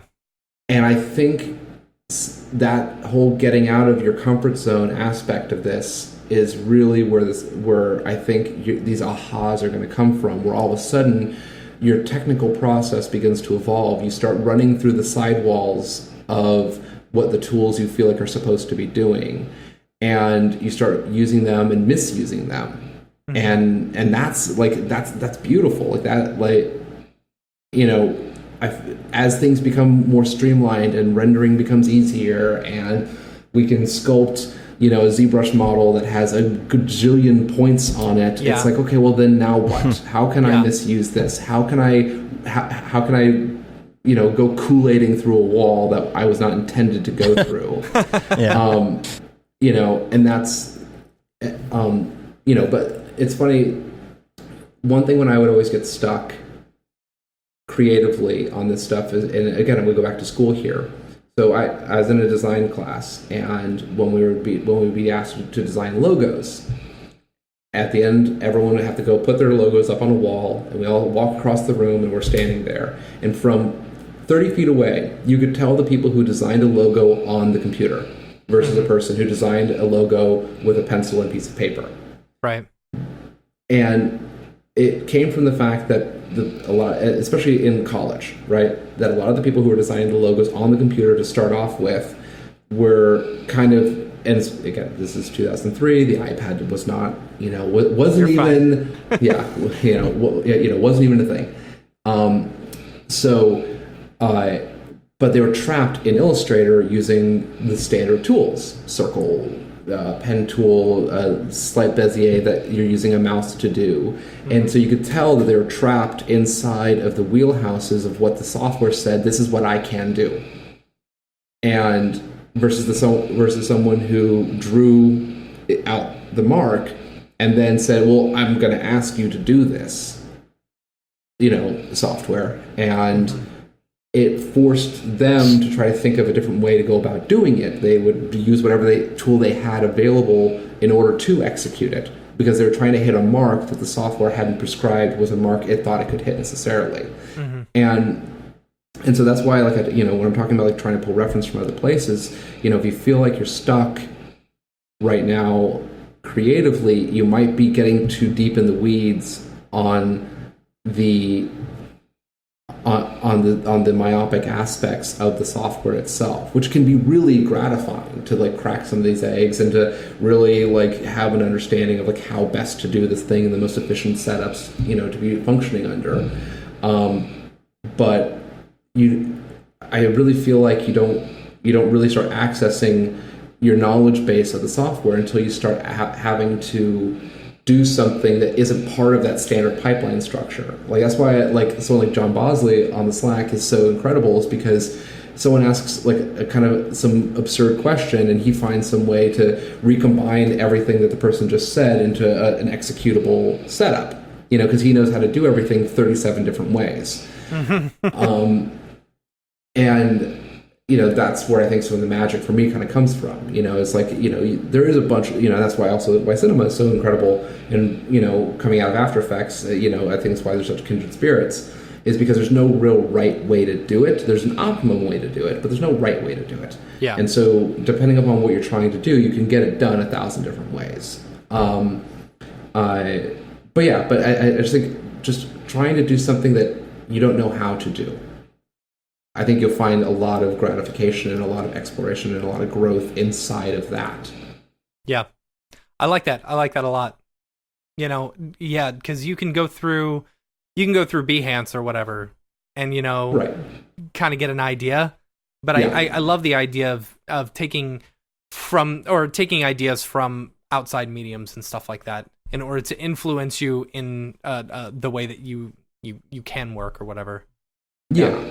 Yeah, I mean, there's a synesthetic quality to it of how do you translate this idea over into your medium? Even yesterday, I ran across this thing on Twitter that where this woman had gone blind, and then her optic, basically her brain remapped her ability to see around the damaged optical area or a portion of the brain over to a different subsection, so she could only see motion. Interesting. She was like blind. A T-Rex. Yeah, like a T-Rex. Yeah, basically, exactly. So if you're her kid, you know how to not get in trouble. It's just stand real still. Once I find you, you're done.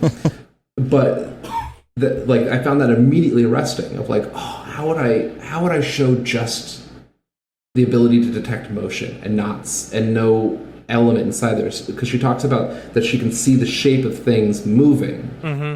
but she's blind to someone's face, and that she's now starting to get to the place where colors are starting to show up, and she knows that they aren't the right colors, but she's seeing mm-hmm. colors, and it's that's incredible. Mm-hmm. I want to make that. I want to figure out how to do that. Right. So, but that's not a lower third. So when are you going to have the opportunity to, to do right. those kinds of things? Right. But it's, but again, there's that aspect too of you're only hired to do what people have seen you do. And so I think that is where honestly Instagram is the opportunity for a lot of people, and Twitter and social medias is like, if you want to be hired to do something else, because these agency people are looking at this, and these directors are looking at Instagram too. They're looking for their own inspiration. And so if you can make something that looks different, they're going to hire you to do that different, because that you might have someone who that different scratches that itch that they didn't even know how to describe to someone. Yeah. Let alone include that in a deck. And Instagram can be very exploratory in a way. You know, you're able to post your works in progress and stuff like that if that's what you want to do. Yeah, so, you know, I mean, I think it's a pivot in how we generally are using it as a branding structure, you know, but I mean, I was always inspired by Future Deluxe. When they first started out, they had a lab section that was actually more present than their body of work section. Yeah. That's and I thought that was brilliant, because you go digging through their labs, and then all of a sudden you see, and then they wove that around a Nike logo. Got it, you know. But they were putting what they wanted to do out there in a good way, and then the brand would come through and be like, I want that. Cool, no problem. Like, you're almost creating your own Chinese menu of things that you want to play with. Right. That's what. God, why is my mind gone blank now? Wolf. Golden Wolf. Golden Wolf. Yeah, that's what Golden Wolf was talking about earlier this year at what was the conference? MDC. Yeah, MDC. Yeah. At MDC. Yeah. Yeah, it's being able to put that kind of stuff out there, I think, and get ahead of it. I mean, I don't know. You do have some control in the creative direction of where you go. It's just where you want to put the time into doing it. Right. All right, Dave, you want to do it? Let's do it. Okay. Beeple wants to join in the party here. Here, watch this. Watch this. This is gonna be good. All right, once you add him in. So we're gonna add Beeple here. I have no idea what's going on right now. Let's see what happens here. Can't believe. Hopefully his mic and everything is working. It's not going to. You know it's not. Come on. All right. He's probably either on his phone. Wait. Okay, this is shut video. I hear you. Yeah, you got to turn video on. Yep. Hey, how's it going? Yo. There. All right. I told you it's gonna be on his phone. It's gonna be on his freaking phone. You got it. Can you turn it sideways? Here, one second. Can we talk in a sec here? Sorry. Hey, wait. Am I on this? Turn it. Seems like I'm like real. Turn it sideways. Yeah, turn it sideways. You got vertical video syndrome. Turn it sideways. Happy 200th episode. Oh my gosh. You're 2 episodes behind. Hey, good. You're just in time. You're just in time for People's People. Episode. Oh. Happy 200th episode. Turn the phone sideways. Is it better if I? Yeah, there you go. Yeah. There you go. Okay, there it is. Okay, now I can. Oh my gosh. Dude. Am I in the middle or am I like? Yeah, no, you're not. You're nowhere near the middle. Yeah. Where am I? Go to the middle. Gotta be right. Okay. Yeah. What is this like? This is okay. There we go. Like it's so weird to be in the frame. Yep. Okay, there it is. There's the sweet spot. Where are you at? What are you doing? You're like 2 episodes behind, which is fine. We'll just pretend. It's just fine. Well, I'm sorry I missed that episode. God damn it. Okay, there it is. I'm in the middle. I'm in the frame. Dude, this Unhide conference is insane. There's like 3,000 people at this. Really? It is nuts. This is the second year they've been doing it.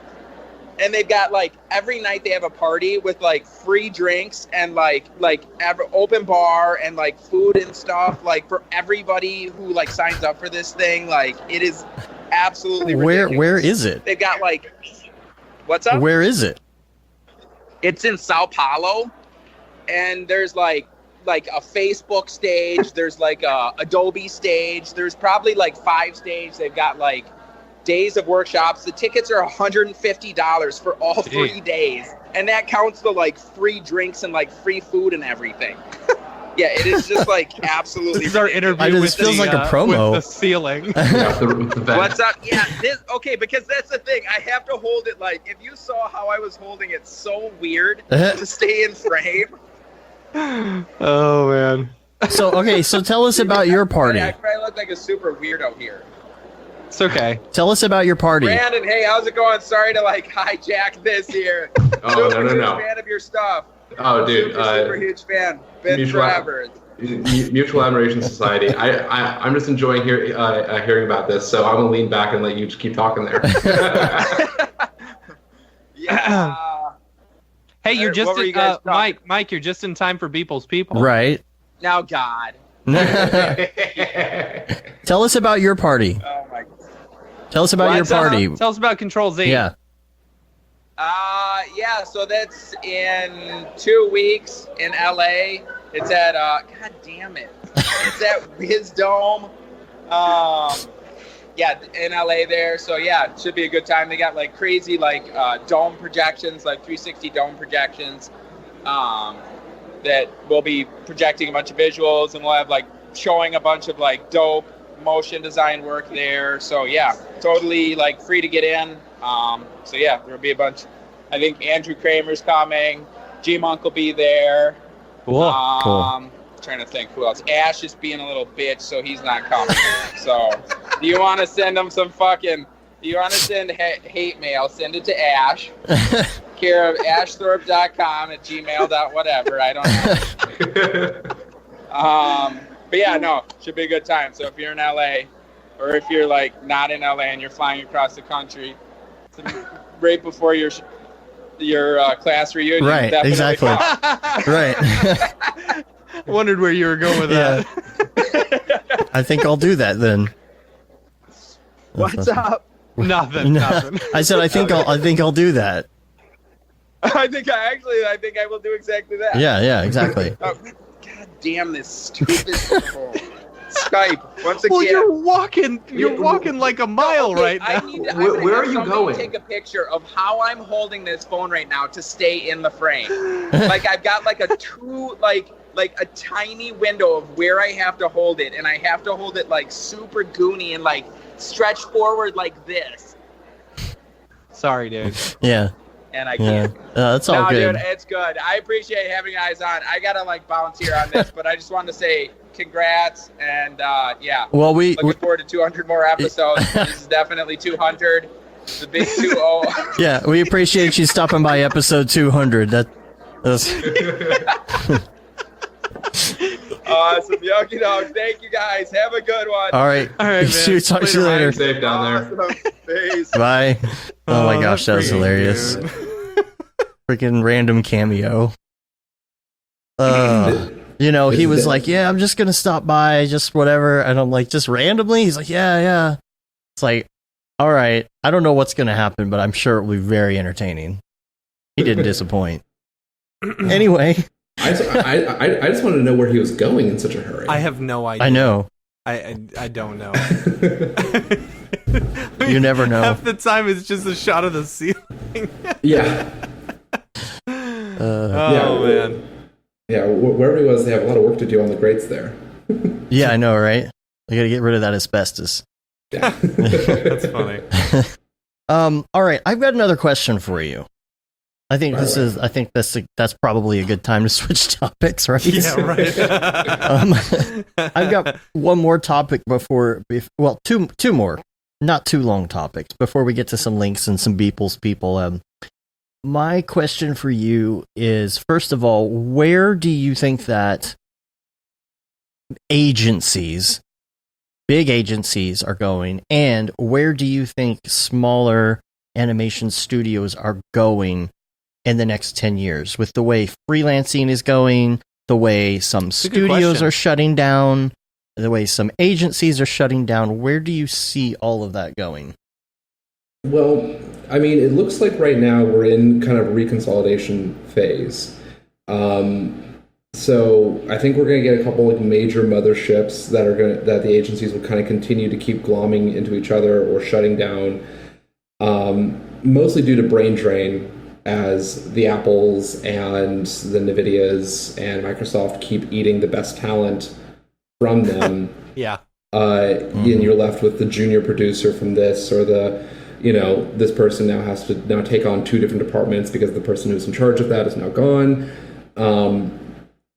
So I mean, agencies feel, again, we all want to say they're going to be dead, they're going to be dead, they're going to be gone, they'll be beautiful. Right. But I don't know if they're necessarily going to be going anywhere in terms of a full all and out, because the agency does one job that a lot of smaller design houses have a difficult time doing, which is that you do business with who you're talking to.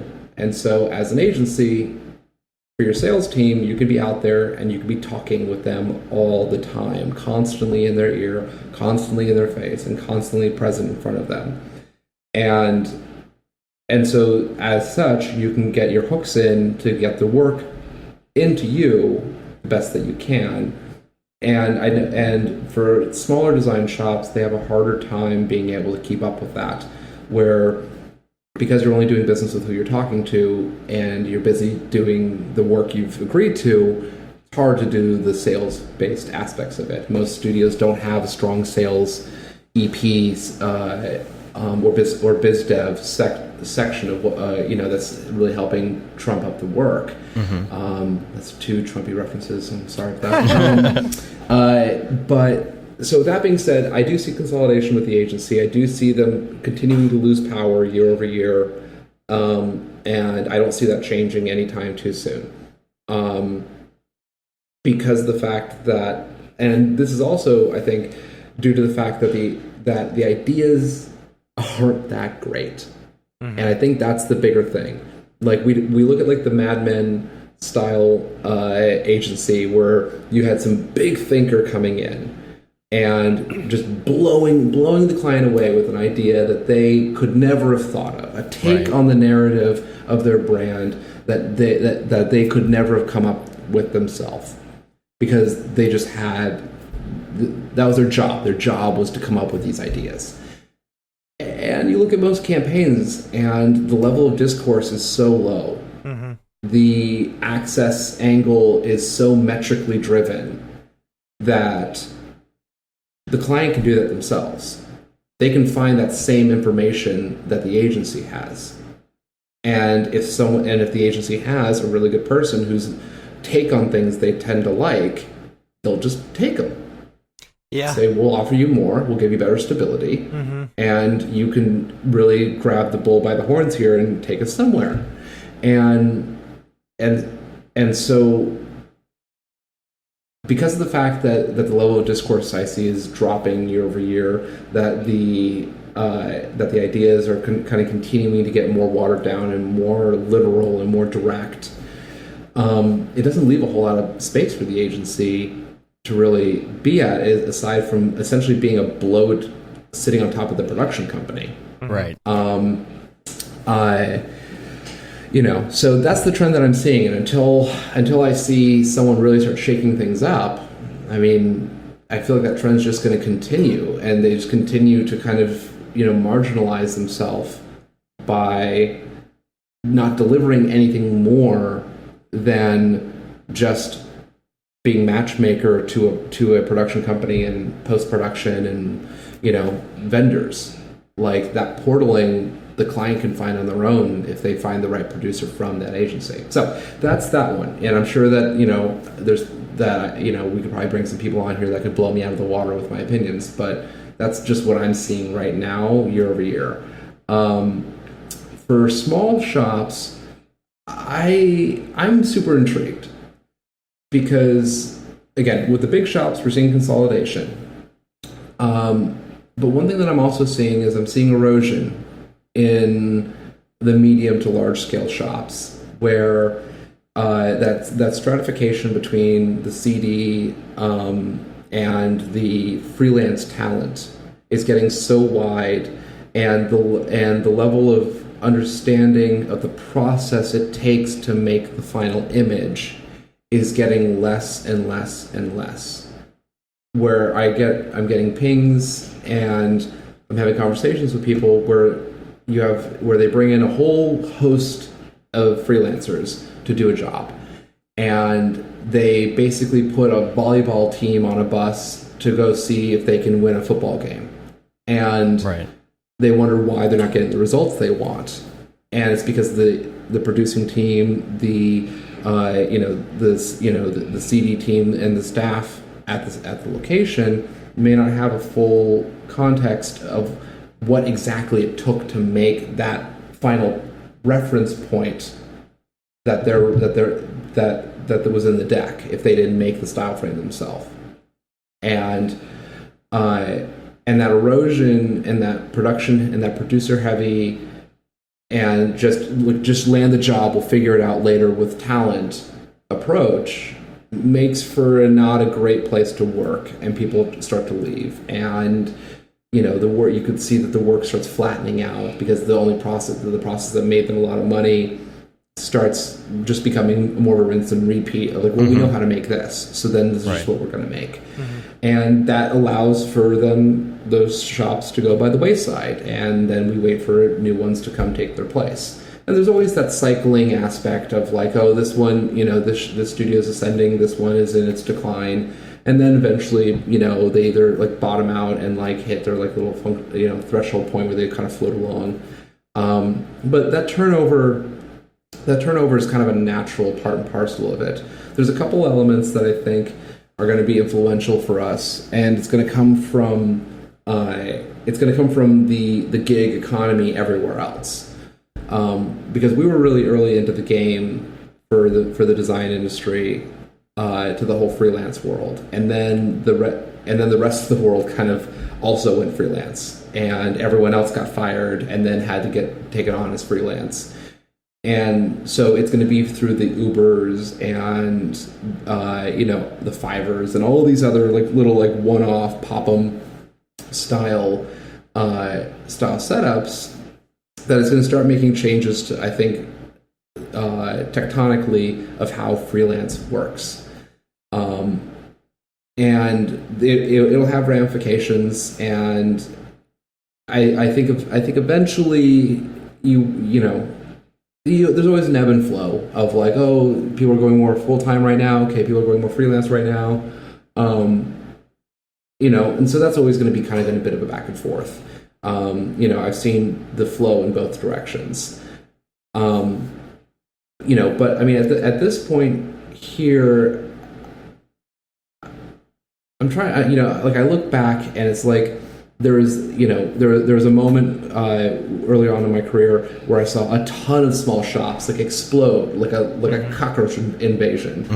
Just around every corner was another new small shop, and they might be around for a year, they might be around for 5 years, or they might blow up and they might turn into one of the majors. And that relies on the economy, relies on a lot of kind of other factors. Inside of there, I think the next wave that we're going to get hit with, just in terms of sensation, is going to be we're probably going to start culling a little bit again, and shops will start consolidating, winding down, and readjusting themselves a little bit before we have a new kind of re-explosion of a bunch of other new small shops that kind of come about. But I think right now we're kind of in a contraction moment. But that kind of black hole that sucks in and then it re-explodes and then back in again, is that feeling has been kind of, I feel like we're on our like third or fourth rotation of that from my count. So it starts feeling a little old hat to a certain degree, and you're just always kind of excited to see who the next group is going to be that comes about. And I think that's why people like Bart and Damer are successful. It's a small shop that started small, but it's also about that from the top down, knowing what is involved in a process. There isn't some hot shot who has never touched Cinema 4D trying to run the place. Exactly. Well, see, and here's the thing: is there are CDs out there who aren't necessarily very versatile in the software platforms that they're asking you to use, but if they're not going to be knowledgeable on those tool sets, they need to bring something really big to the table. That's where some of the higher level people like someone like Karen Fong come into play, where it's like great education and approaches it from a very high level conceptual place where no one else in the room is going to really be thinking about it at that same level. And so if you're going to be an off the box person, then you better really bring some intangible skills that separate you from all the on the box people. And those companies need to be able to recognize that that's what they're bringing in, not just Joe Freelancer who has a copy of Cinema 4D. Right. And again, I think that's that whole kind of process ignorance that's currently there as well, where where a producer just is in the like, I just want to jam as much candy in my mouth as I can as far as freelancers go, and just hopefully it works out. I can't tell you how many emails I get from people asking me to do stuff that you should never hire me to do that. You should never hire me to do that. And but they just try to do it. They just, they want to see if they can, as long as they have butts in the chairs. If the project fails and they don't hit the mark, ultimately it's this Joe Blow's fault who we're just going to not hire again. Mm-hmm. Right. Well, that's not a great way to run things. That's not a great way to build strong relationships. And that's something that generally I'm finding is happening in the larger scale studios that need to just throw all this. They have to ingest all these projects in order to meet that monthly nut. Right. And so they have to take the jobs that they probably don't want to take. Mm-hmm. And then they have to just figure out who they can put on it. And it just becomes this, self-fulfilling prophecy versus a smaller studio who, there's a couple ninjas that you like to bring in. I guess those terminologies aren't really good anymore since we're in the like post-10Xer kind of thing. But like there's certain people that you bring in to nail certain looks, do certain things, and you're not so worried about having them triple booked. And that is the advantage that you have with a small studio where you can have a more, family atmosphere as far as like the relationship that you have with this freelancer. You're not you're not a number sitting in a bullpen wondering why you've been thrown onto the fourth job this week. I thought I was here to do this thing. I've done 7 jobs, and that other job was DOA when I got in here. Like I never even got to work on the thing I wanted to work on. I've been doing all this other stuff, and there's this like bait and switch. It's much like your comparison, the volleyball team going to play the football game. Barton used the comparison. Imagine if you're trying to play basketball and you're your ex team. You're the Bulls, right? Mm-hmm. And every week you got a whole new team. Please, Dave, tell us the every sports week metaphor that he used. Let's do all the sports metaphors. You got to get the ball across the goal line. If you want to learn to swim, you got to jump out of the water. Don't forget to feed Bruiser. Yeah. But I mean, one of the things that I like doing with talent that we bring on is.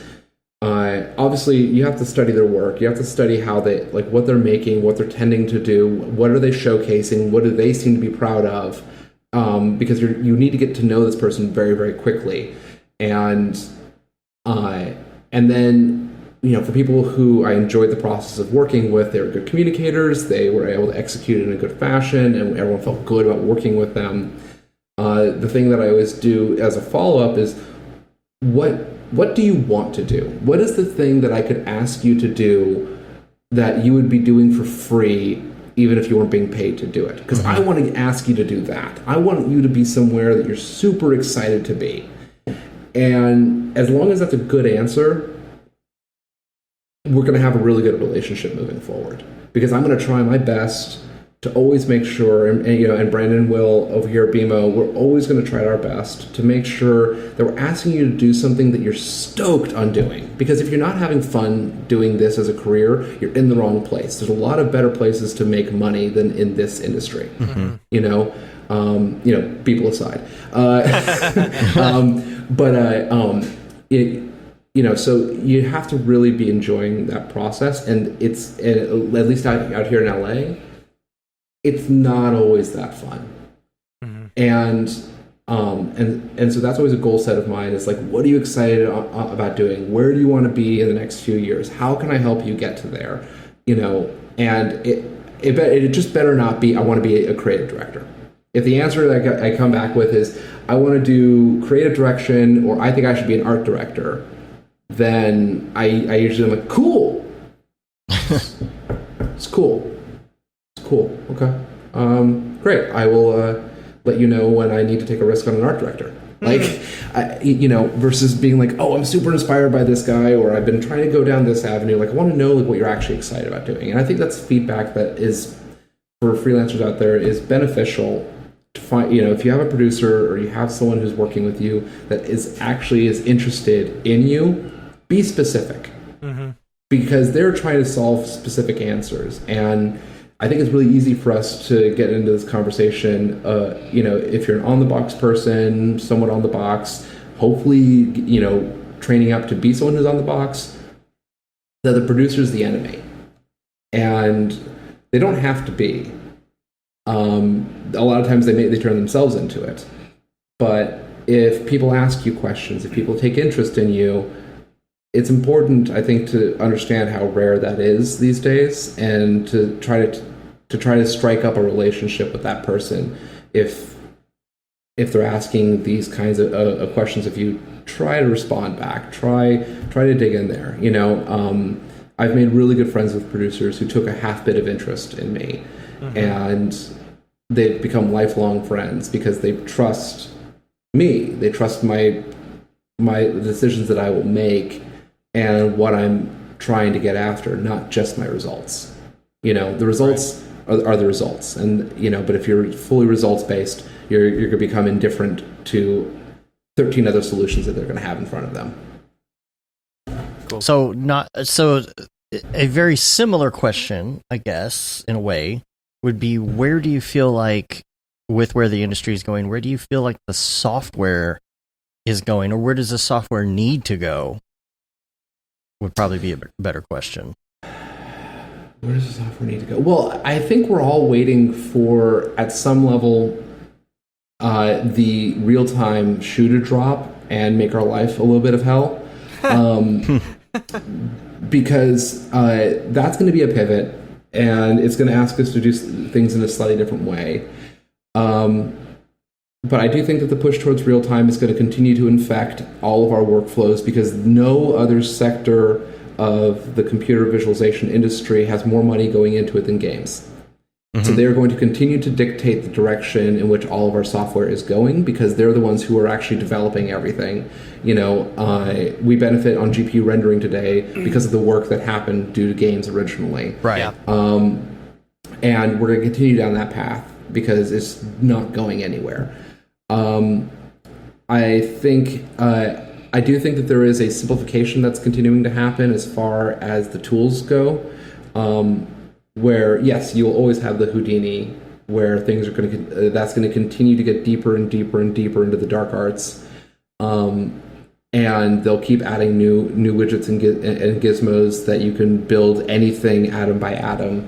And then there's this inverse motion that's happening where you have the iPad and you have VR, which will eventually turn into mixed reality. Mm-hmm. And that's going to go into much more of this, like, more physical, kind of effortless style of creation. And so you'll have this kind of striation that happens between the two kind of mediums of creation. But I mean, it's just it's just getting better for us ultimately. Yeah. But I think the concern for both is, as things get easier and easier and easier to make, as your restrictions fall off and you can make anything, mm-hmm. you don't get hit with the hard decisions of what should I make. Mm-hmm. And so, look, I'm super excited for Adobe to come out with a Substance Painter that runs on my iPad, and I can be sitting, on my back porch painting, doing a paint job on a model and having a lot of fun doing it, or ZBrush on, in a mixed reality app. like that's going to be awesome because it's just going to feel so natural and effortless, and and we know that that's where we're going because all the roads are leading towards there. But there's this thing that keeps bothering me a little bit with it, and it came up the other day in the Lightbox kind of panel discussion that we had, where I go back to the movie Alien, and I talk about it all the time. So people who know me are going to roll their eyes right now. But for Alien, which in my mind is still like one of the best sci-fi horror movies ever created, they had to make a decision because the suit fell apart during filming. Right? It stopped working. And they're like, well, now what? Well, turn off the lights. So they turned off the lights. Everything became keylit.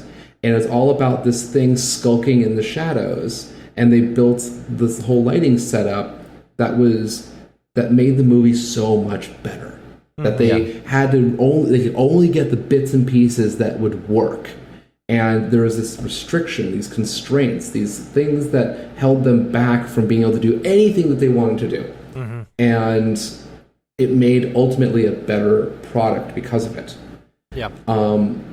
You know, for the Star Wars people out there, like, when we look at the modern ones versus the old ones, where like when all the George Lucas ones came out in the early 2000s, it was garish. It was garish and colorful, and it was ultimately not what the other one was because they had no restrictions. They could do anything. Mm-hmm. And so there's something about the substance of product of when you can make anything. What do you make? Where is your restraint? And how did your decision making and edit happen? How those parameters are functioning. So that's, I think, a little bit for me. It's this big mixed bag. Like when I talk about the education, when I talk about the ease of use for software, when I talk about all of these things, it gets just very mealy and kind of unrefined when it's easy to make anything and you can make anything. So let's just make something, and it's all very disposable. And so everything kind of turns into this moment of kind of everything is watered down to a pair of new socks, where they're only new until the first time you wash them, and then there's like anything else that's out there. Mm-hmm. And and so maybe being again an old dog in this, like I yearn still for those emotions that I felt the first time that I watched the Criterion Collection, for Chris Cunningham, mm-hmm. or the first time that you saw something that was just viscerally arresting. Like, this is just different. Yeah. And the way in which they're telling the story, the form in which they're doing it in, I think that's even why. For me, I was having this conversation with a friend of mine who is not in our industry, he's in the tech industry. And I was talking about this kind of watering down aspect, and I was like, well, okay, so let's look at like Spider-Verse, right, which is the easy one to reference, mm-hmm. where you have 1,000 Pixar style movies that all look about the same, and then you have Spider-Verse, mm-hmm. and it doesn't mean that it has to put people off. It can still be a pop culture thing. It can still be accessible, but it's just being able to just be a little bit different on the process, being a little bit different on the approach, and all of a sudden it just feels like you're getting something new. Yeah. So much of the story was very similar to like the ways that other stories are told, but because they delivered it in a slightly different package, it was like, oh, this feels nice, you know? Yeah. I mean, just like everything nowadays every movie nowadays feels like is a remake of another movie from before. When you get a movie that's something new, it's like, hey, a new story for once. It's not predictable. It's refreshing. Yeah, exactly. And it's funny because you'd figure that with the ability, with so many media outlets, you'd find like really like nuanced storytelling, and it is happening. Like, we're seeing a lot more stuff happening through Hulu and Netflix and all that kind of stuff, because there's so many different sub-markets. But for film, that's its own conversation. We read a really interesting article over here at the studio where I forget who wrote it, where they were saying, oh, well, it's because movie prices are too damn high. And it's because of the fact that it's going to cost you $70 to go see a movie with two people, it mm-hmm. better deliver. Yeah. So they have to make a movie that meets your already predetermined expectations. Mm-hmm. Yeah. Yeah. Versus being able to just like take a risk for $7 and if it sucked, who cared? Mm-hmm. You know, no that makes big sense. loss. Yeah. Here's something interesting. Speaking of movies and theaters, so I was watching the preview for The Irishman, the new Netflix or the new Martin Scorsese movie. You know, yeah. And what's interesting is they're releasing it in theaters, you know, on the 1st of October or November or something, and then it gets released on Netflix on the 27th, like 3 or 4 weeks later. I think that's very interesting. Yeah, and I wonder if that's like specifically so that, you know, because they're getting a lot of snub, you know, at, you know, the big, you know, events and stuff like that, and I wonder if they're doing that specifically for that. Or maybe just so you have a chance to see it in theater if you want, but honestly, they're going to make their money on Netflix, right? For sure. Right.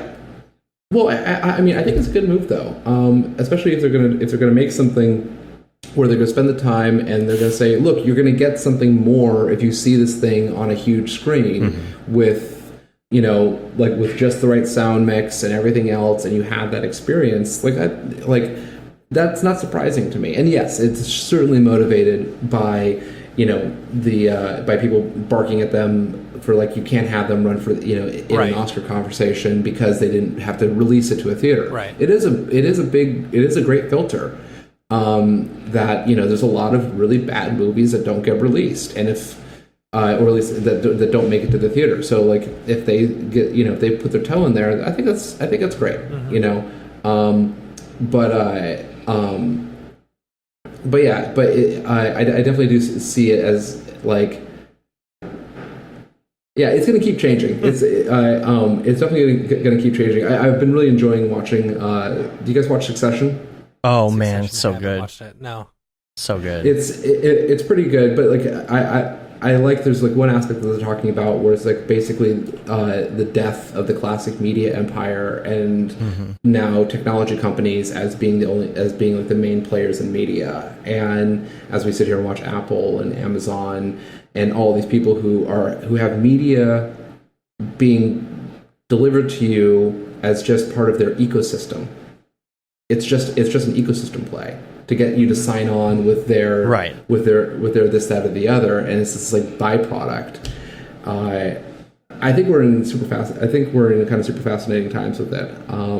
You know, the next 10 years are going to be interesting because the fundamental structure of what the industry was built on will continue to kind of erode, I think, in that time. And I think we're all going to be going into a little bit of uncharted waters with it.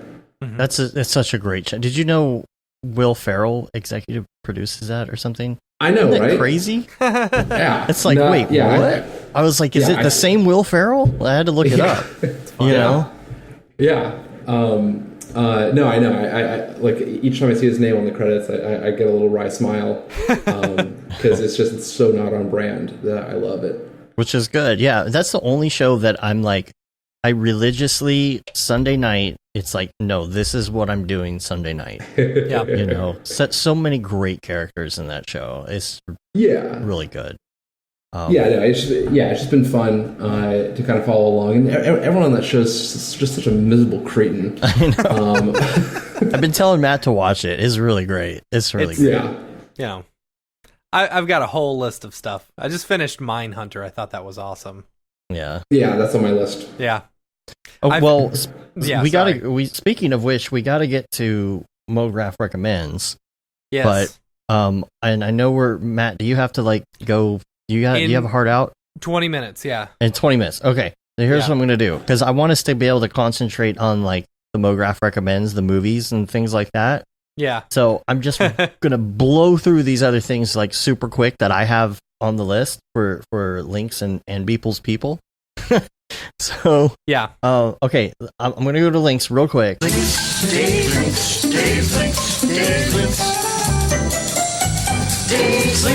And I'll say, Brandon, if there's all the links that you provided me, I'm going to put in the show notes. I don't know if there's anything in particular you want to mention but so basically, I think is kind of it's piggybacking off of the notion that I was talking about earlier, where it's trying to find people that inspire you that aren't working in the medium you're working in. Finding people that you love what they do, but make sure that they're not working in the same tool sets you're working in. So I found this one guy, Chun Lo, through Twitter, and then through him, it's almost like the same way that like when you go like digging for music, where like through this band you see this band, through this band you find that band. It's this whole kind of like fractal tree. Through him, I found all these incredible artists, and so what I provided with you was a listing of people who I've been really studying their work, over the past year, and trying to find ways to bring that over into the motion world and over into the into the design kind of palettes that I've been kind of playing with.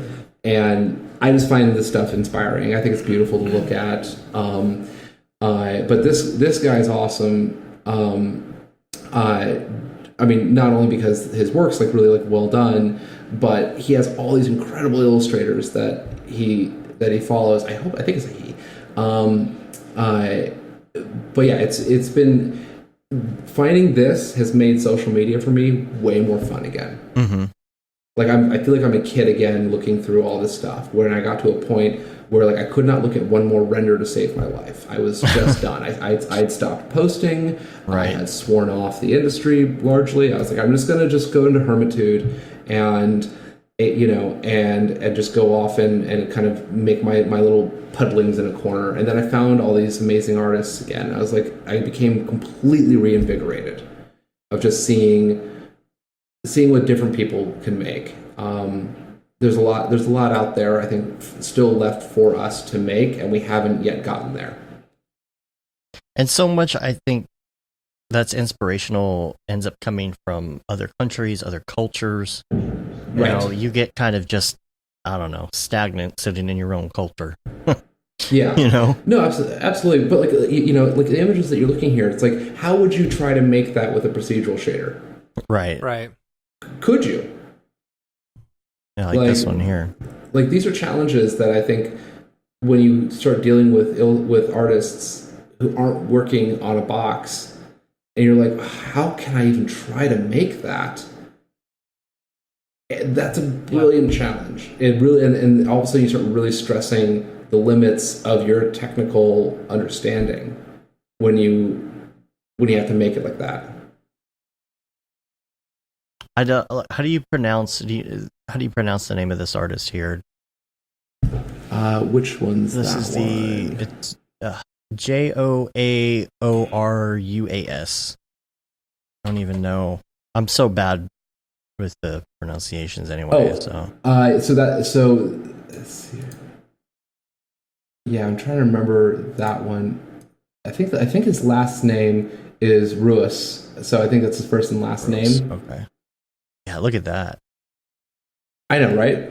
But like, the lighting, the color palettes, there's so much to get out of this stuff, and and all I want to do is figure out a way to execute this and bring it back home, right? And bring it back to motion, back to like what happens if you're seeing the stuff breathing, not just in like a it's waving in the wind, you just hit it with a turbulence displace, but like this thing actually breathing, like feeling the weight of like of something like this, and like being in the space with it. Like I don't know, there's just something really viscerally inspiring, about just finding what I feel like is just raw material that you want to bring and give life to. Yeah.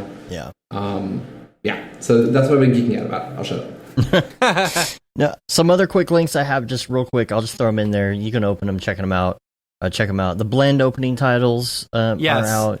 And actually, if you click on the link, on the Vimeo link, and you go down to the description, they show off the animatic, the very first one that they did. And it's so interesting seeing the difference between where they started and what they ended up with. Yeah. That's great. I'll also dig into that one. And then Kaspersky Labs did this enterprise security cyber movie thing that's really cool. I'll put a link to that in there. A couple other ones I saw this week. You've got the this Renault Capture Night Shot. It's basically just a new car, but just the way that they put it all together in Octane is really beautiful. I have a link. This is really weird. I guess this has been around for a while, but I guess 3D Coat, they have this whole page about their voice and not using their services for witchcraft, something like that. I don't know what that's about. You can go read that. Let's see. Then that video comes up occasionally in the Slack. Yeah. Yeah. The Joseph Gordon-Levitt video, and then lastly, I guess my presentation for SIGGRAPH 2019 is out, so you can check that out.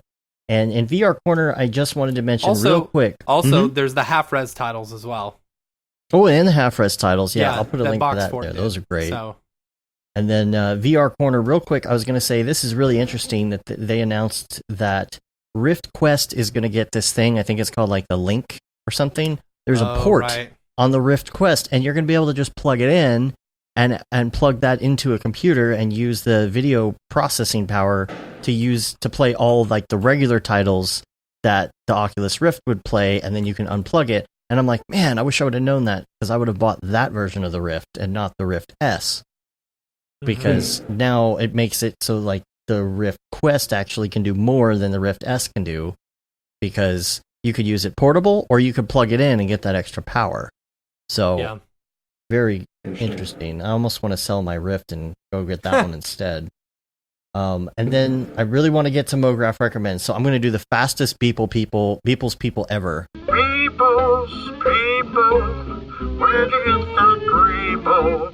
Beeple's people, what's up with that guy? And we'll just say that since we had him on, that counts. Right. No, if anything, I just want to mention these, or maybe it's like 3 of them real quick. Okay. September, get out your Beeple viewer of choice to September 22nd, Year of our Lord 2019. It's 2019. And wrong button. This is Childhood or something like that. And then he made it into this like animated version called Imaginary Friend on the 24th, which is fun. And it's interesting because it's mixed with September 23rd's. Right. With it's called New Friend. New Friend, yeah. But there's this girl in this field, and she's also the girl that's in the field in the other one, I think. Yeah. Maybe not. Or it's similar. Anyway, fastest Beeple's people ever, because we want to do Mograph recommends before Matt has to get out of here. Oh man, I had to go to the bathroom, but that's all right. I guess I'll just wait. Too late. Because we want to ask you some of your favorites, because we think it's always interesting to see some of our guests' influences, because it is important, as we've talked about like the whole episode today, really. And so we're going to start out with, what is your favorite movie?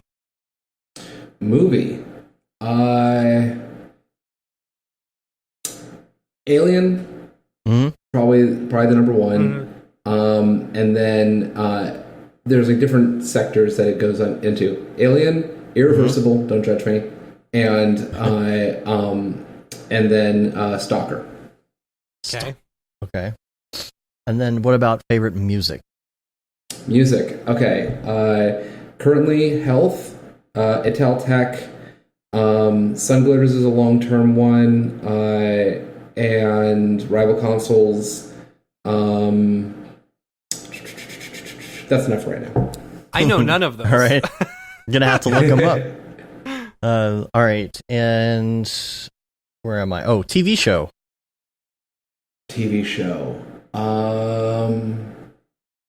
And some of these can be like your current favorite, not necessarily like your all-time. Let's do current favorite. Current favorite, I would say, is Succession. There's something really good though that we were seeing that we were bummed out. But yeah, TV's been pretty good right now. We've been kind of enjoying it. But yeah, Succession is the current binging. Podcasts? You listen to a lot of podcasts, if any? Just you guys. Thanks, bro. Appreciate it. And plug-in.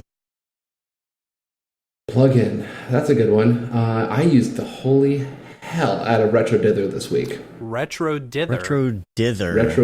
Yeah, had a really fun project that I just finished up today with Casey Hupke, nice. Chris Cook over here at the BMO studio, and we were doing some hard data looks for a shoe company.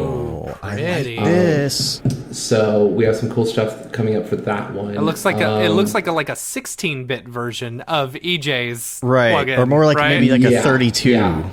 It's actually great. You can get some really nice patinas with it.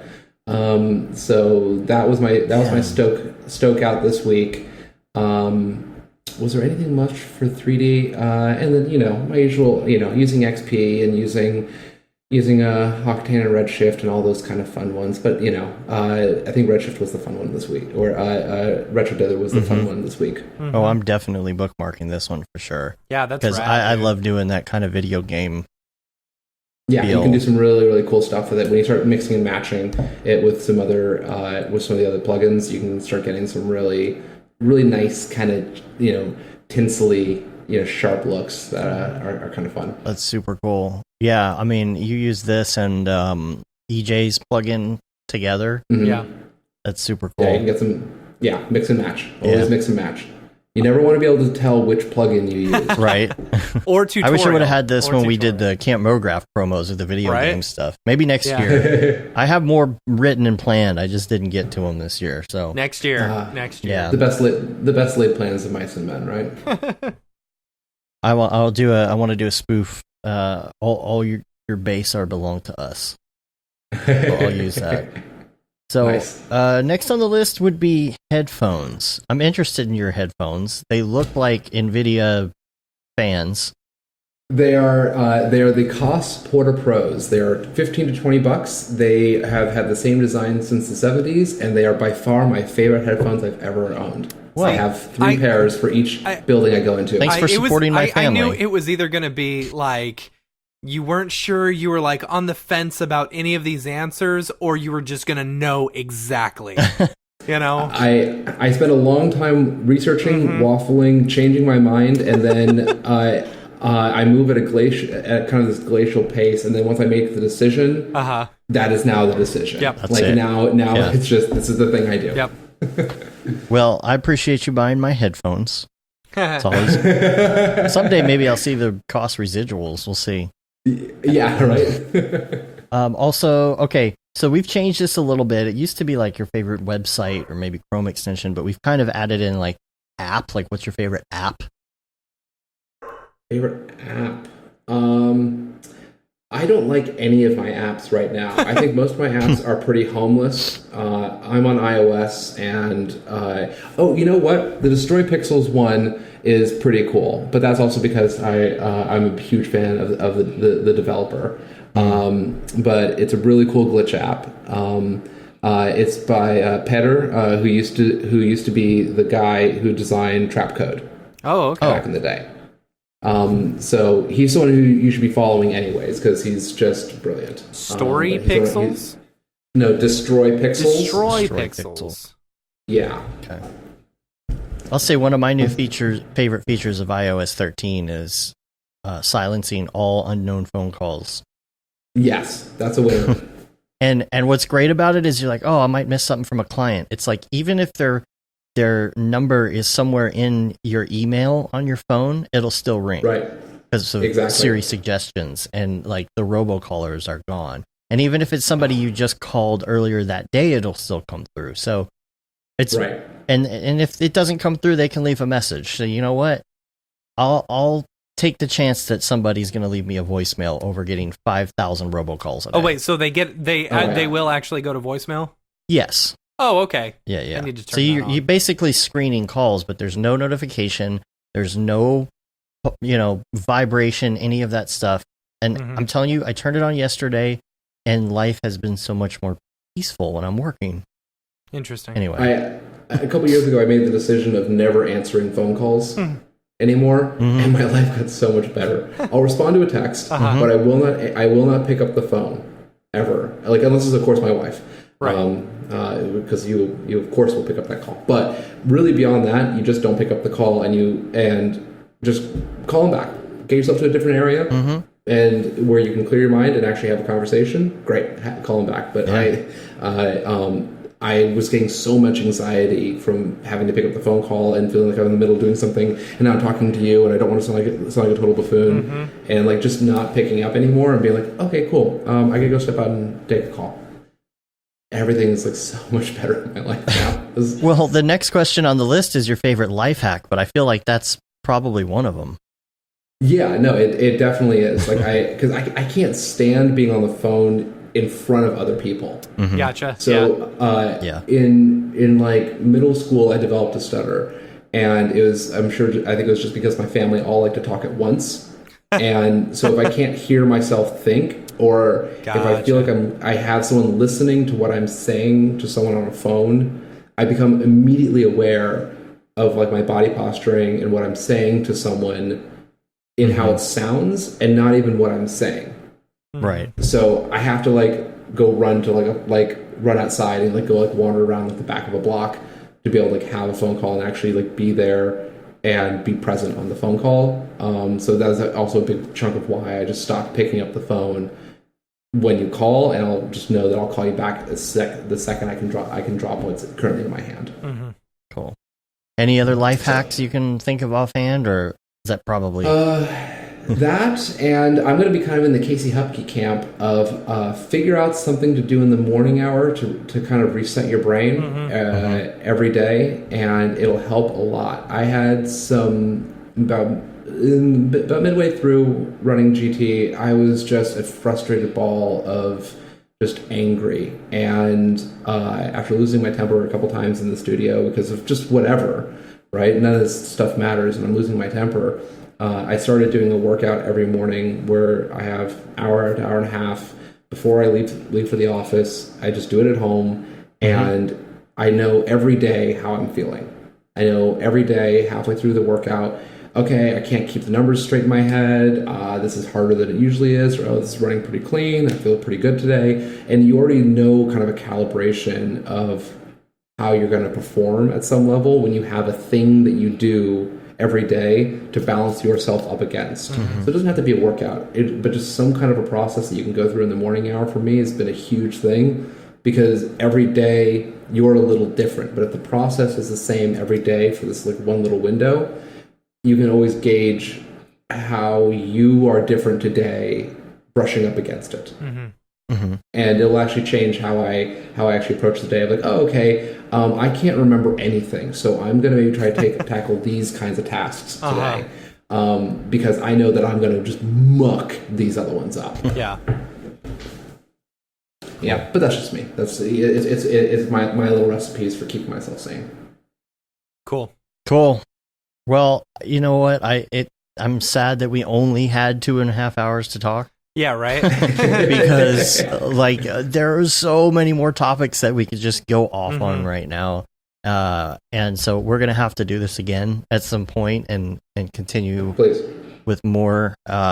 We really appreciate you being on, taking the time today, and yeah, man, and all of that. If people want to find you like on the interwebs and stuff, where can they find you? So obviously you can go to my personal website, alchem.tv. I'm on Twitter at Parvini. Instagram is B_Parvini. And if I'm not answering you fast enough, you can always go check out some of my favorite people over at bmo.tv. That's Brandon Herzl, and that's actually where we're hanging out today. Cool, awesome. So yeah, you can find me through any of those routes. And yeah, if you want to email me or whatever, get me through the site. I'm always happy to meet new people. I'm a huge fan of how genuinely supportive and loving this community is. Yeah, totally. Cool, man. All right.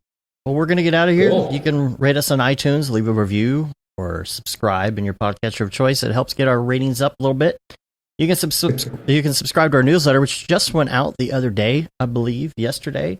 And we're putting all sorts of info about meetups and live streams and all that fun stuff in there. You can say you've been there, done that, got the t-shirt with the Mograph logo tee, the Paul Babb, Feel the Babb 2020 shirt. All the profits from that go to Doctors Without Borders. The Render Things hoodie tee and long sleeve shirt. And of course, the That Render is Fire t-shirt. You know, if you want to Make sure you wear it ironically, though. Sure. Please. That's very important. And of course, we're on Facebook, Twitter, Instagram, Periscope, YouTube, Mograph.com. And that about wraps it up. Cool. Awesome. All right. We're going to get out of here. Till next week, I'm Dave. I'm Matt. And I'm Brandon. Have a good one. Cheers. Later, yo.